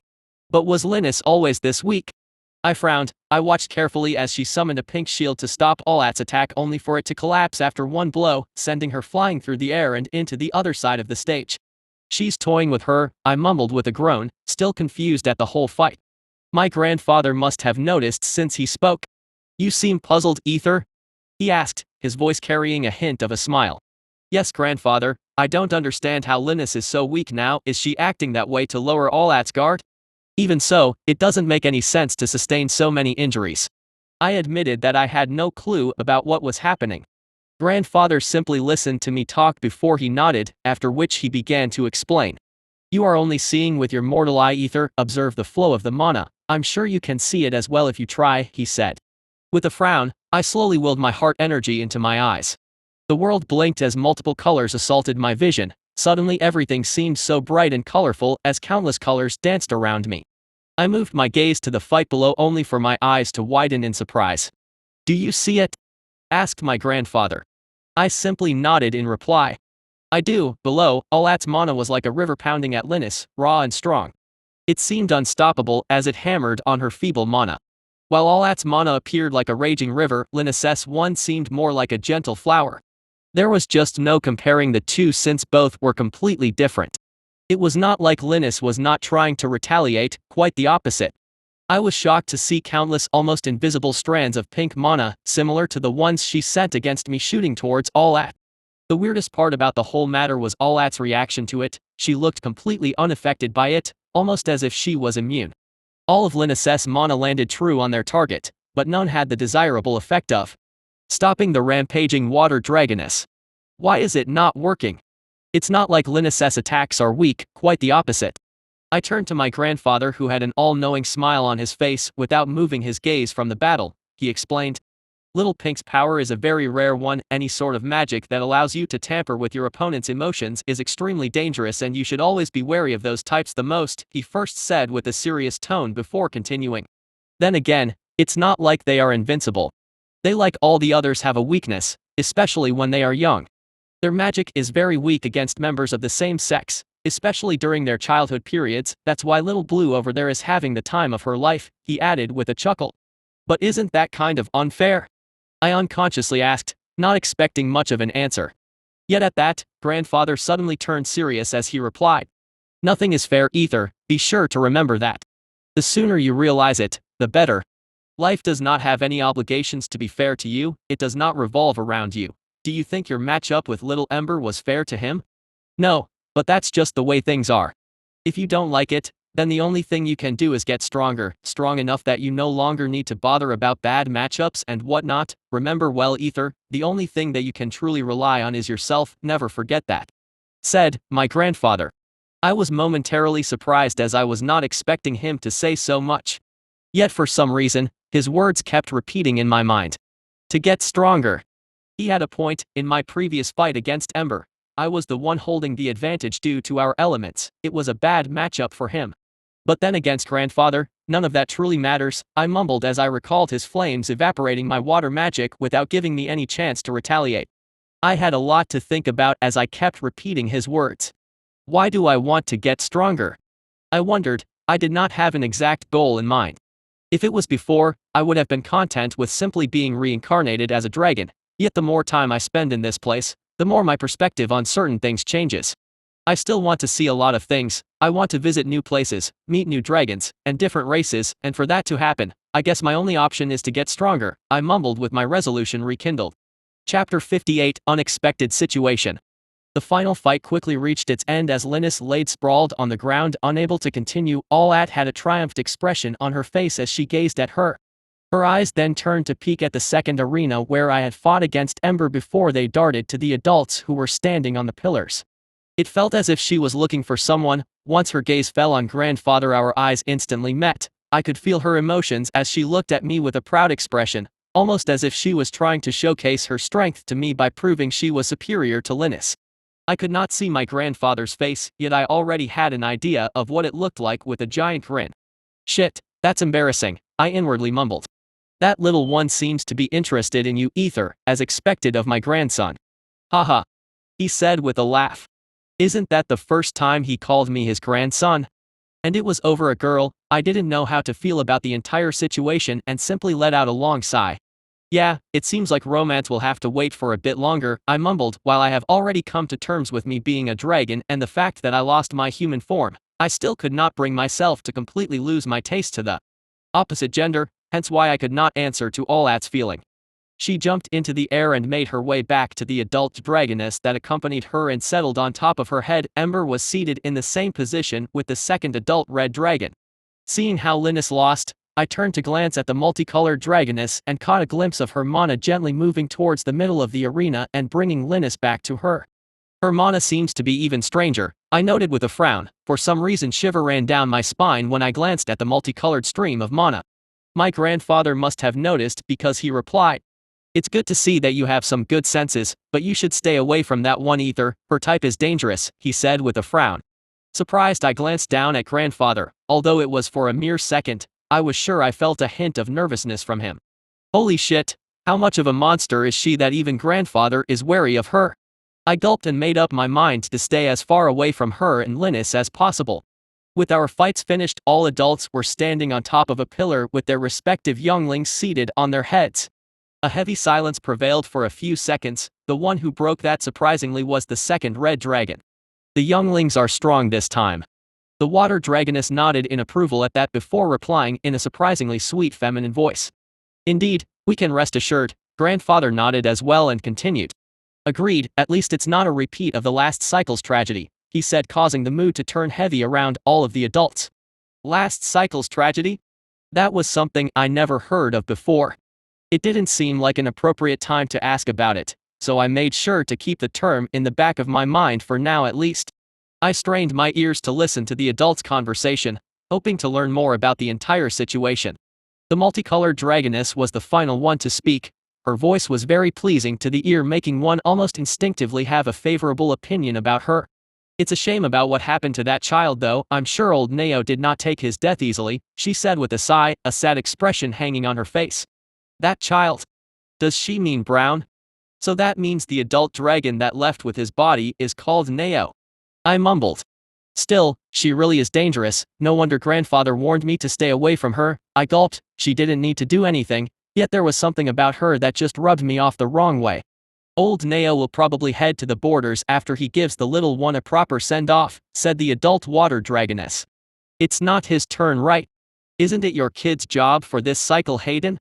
Suddenly asked the red adult dragon as he turned to glance at grandfather. Wait, his kid? Does that mean my father? I frowned. I had no idea what they were talking about, yet it seemed as if it was something important, so I made sure to pay extra attention to it. Grandfather simply nodded in reply before speaking. I'm sure my boy will understand once he sees the state old Neo's in. Grandfather shook his head and let out a long, uncharacteristic sigh before continuing. This is the fourth generation that fails to pass the naming ceremony after all. I think the least we can do is let him be. The multicolored dragoness had a sad expression on her face as she replied. While it does go against the rules, I also think old Neo deserves to let out some steam, the water dragoness continued with a shake of her head. Although it goes against the rules, I think we owe old Neo at least this much, she said with a sigh.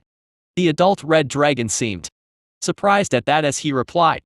That's surprising coming from you, Asa. You were never one to break the rules. She turned to glare at him before rolling her eyes in annoyance. I'll send my kid to fill in for old Neo's place, that way it should be fine. Grandfather suddenly interrupted, causing the two to pause.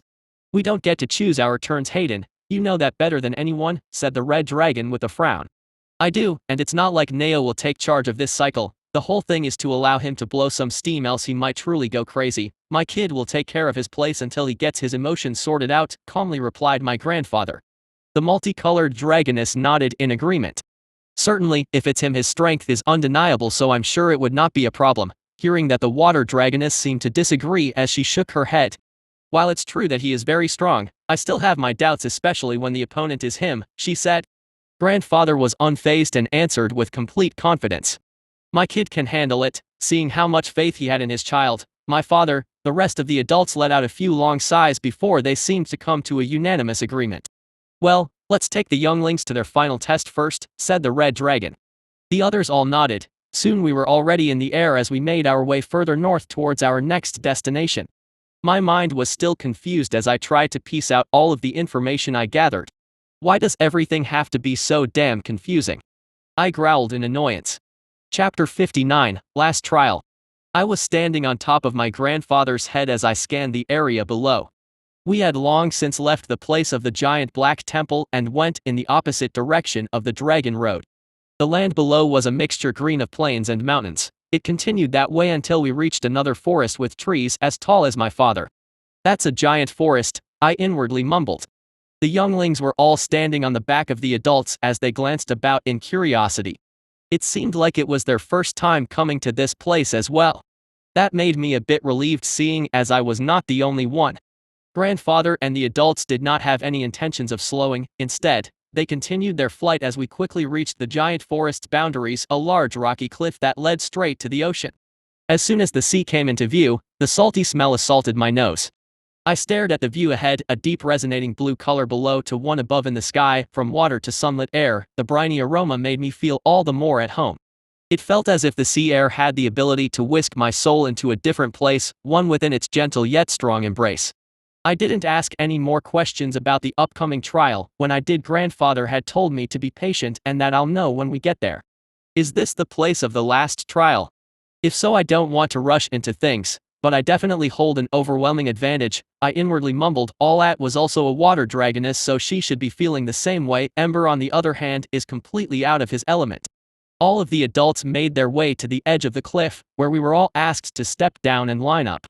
The adults stood facing us with the giant trees behind their backs, while we stood by the edge of the cliff with the ocean behind us.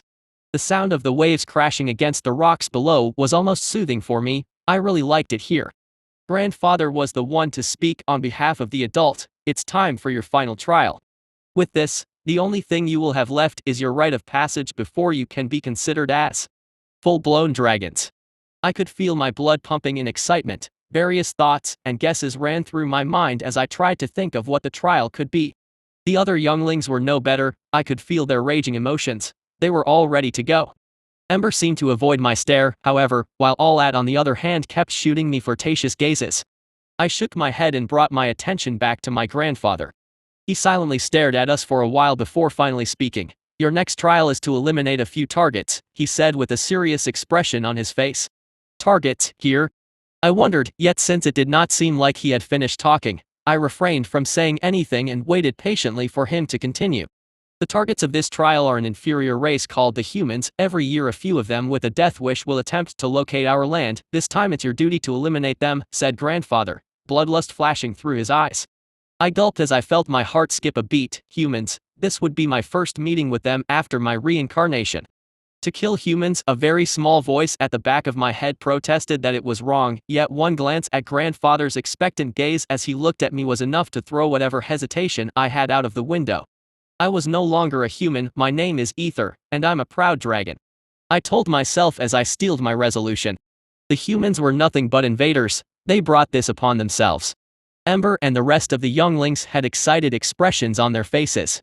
The impudent humans are attempting to reach our land by what they call boats. Listen carefully, young ones. Although extremely weak, the humans are cunning, so don't let your guard down.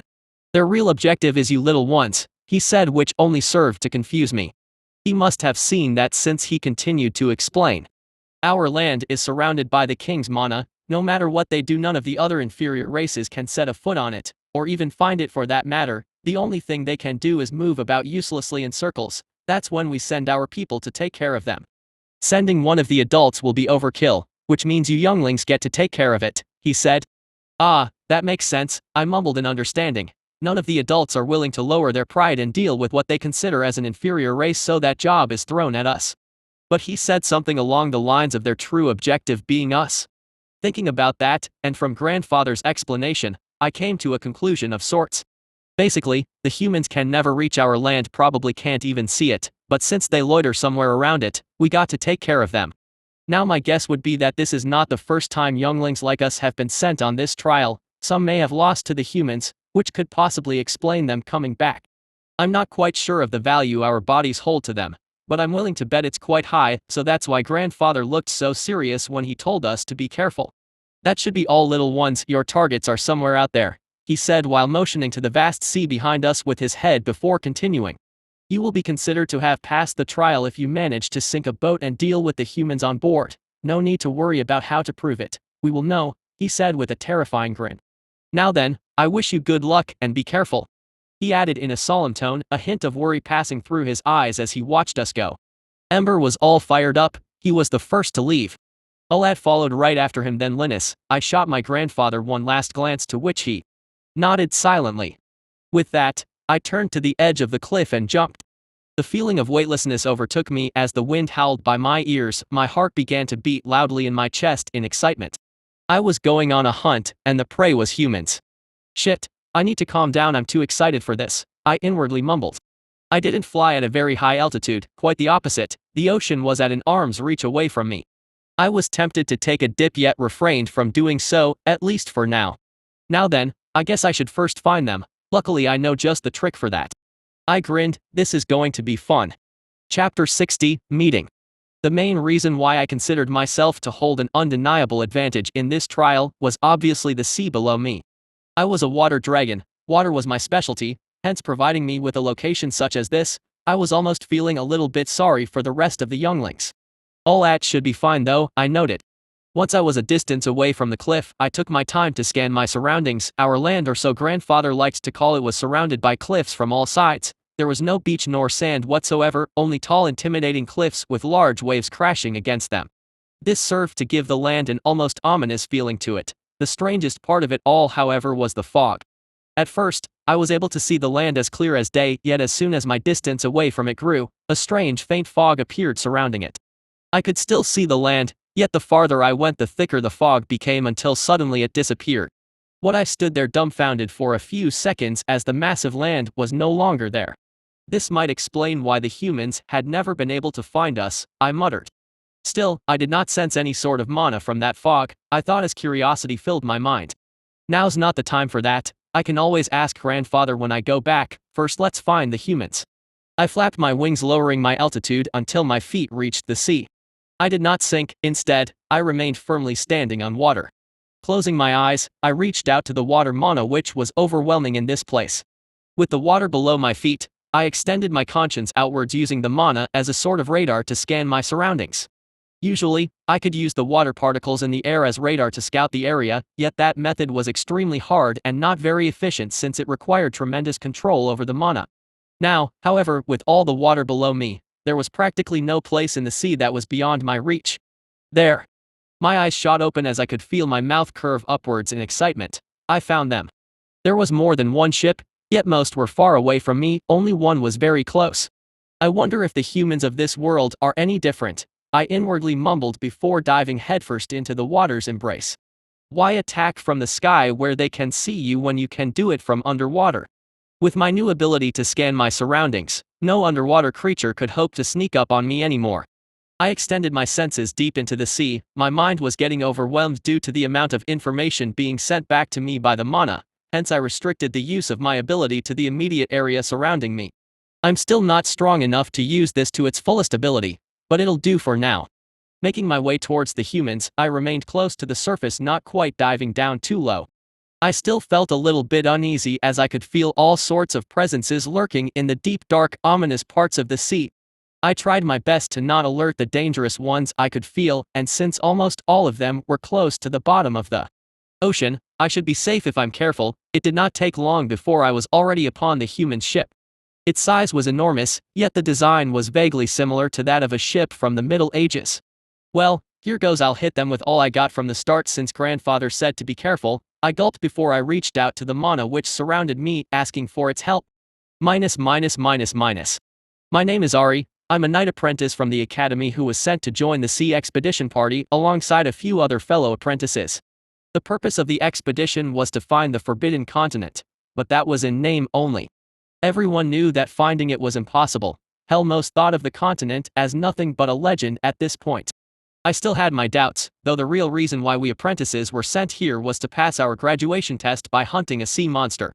A group of divine mages alongside a squadron of knights were sent to protect us since the possibility of a dragon attacking was there. None of us, however, took that seriously. The last sighting of a living dragon was close to a century ago when a group of them attacked the ships sent by the academy. It was a tragedy where we had lost hundreds of people, yet the knights with the help of the divine mages had managed to slay two of the assailing dragons, a green one and a red one. To this day, their skulls still decorate the walls of the academy, serving as a proof of its mighty strength. I had heard that the dragon corpses are still a subject of study to the divine mages to this day. Hence, even though the possibility of a dragon attack was low, the academy could not miss a chance to capture another dragon. They did not seem to give up even with the lack of sightings after so many years have passed, hence by now, the knight squadron and divine mages escorting us was nothing more than a tradition. I scratched my head as a long sigh escaped my lips. The wind pushed my head back as I gazed at the distance. My heart was feeling anxious for some reason. I lowered my hand to rest on the hilt of my sword. That seemed to calm me down a little, yet I could not quite shake off the uneasy feeling I had. Just then, a pair of hands covered my eyes. "Guess who?" asked a cheery voice, one I was all too familiar with. I laughed as I brought my hands over hers and answered with a smile. "Oh, who I wonder?" She giggled before removing her hands from my eyes. I could feel her gentle hands rest on my cheeks as she turned me around to face her. A pair of striking ocean eyes greeted me, alongside her beautiful silky brown hair. I was lost for words as I stood there gazing at her. Jana, I whispered, my hands unconsciously moving to rest on her waist. Her face flushed as she tried to move away, yet my grip was firm. Ari, people can see us. She bashfully retorted, trying to avert her gaze. I moved my hand and gently caressed her cheek before leaning in to plant a kiss on her lips. Ahem. A sudden cough interrupted us, causing Jana to jump from my arms and hide behind my back. I turned to glare at the newcomer, who had a grin on her face. Was there something you wanted, sorry? I asked as I could feel my face twitching in annoyance as I glared at the short blonde-haired apprentice. She had a cheeky grin on her face as she replied. Oh, I'm sorry if I was interrupting, but the captain called for everyone to gather up since we almost reached the hunting ground, and since you two lover birds were missing, I was sent to bring you back. With her hand covering her mouth, Sari feigned a flustered expression as she continued. Who would have thought you two would be doing something so indecent all alone in the back of the ship? This caused Jana to turn beep red as she buried her face in my back. I rolled my eyes and let out a long annoyed sigh and was about to scold Sari when her face suddenly changed. Her teasing expression was no more. Instead, a terrified face took over as she raised her shaking hand and pointed it behind me. Ari. I felt my heart clutch in my chest as Jana's hand tightened on my back. I reluctantly turned my head, only to be faced with a scene I would never be able to forget for as long as I lived. Dear heavens.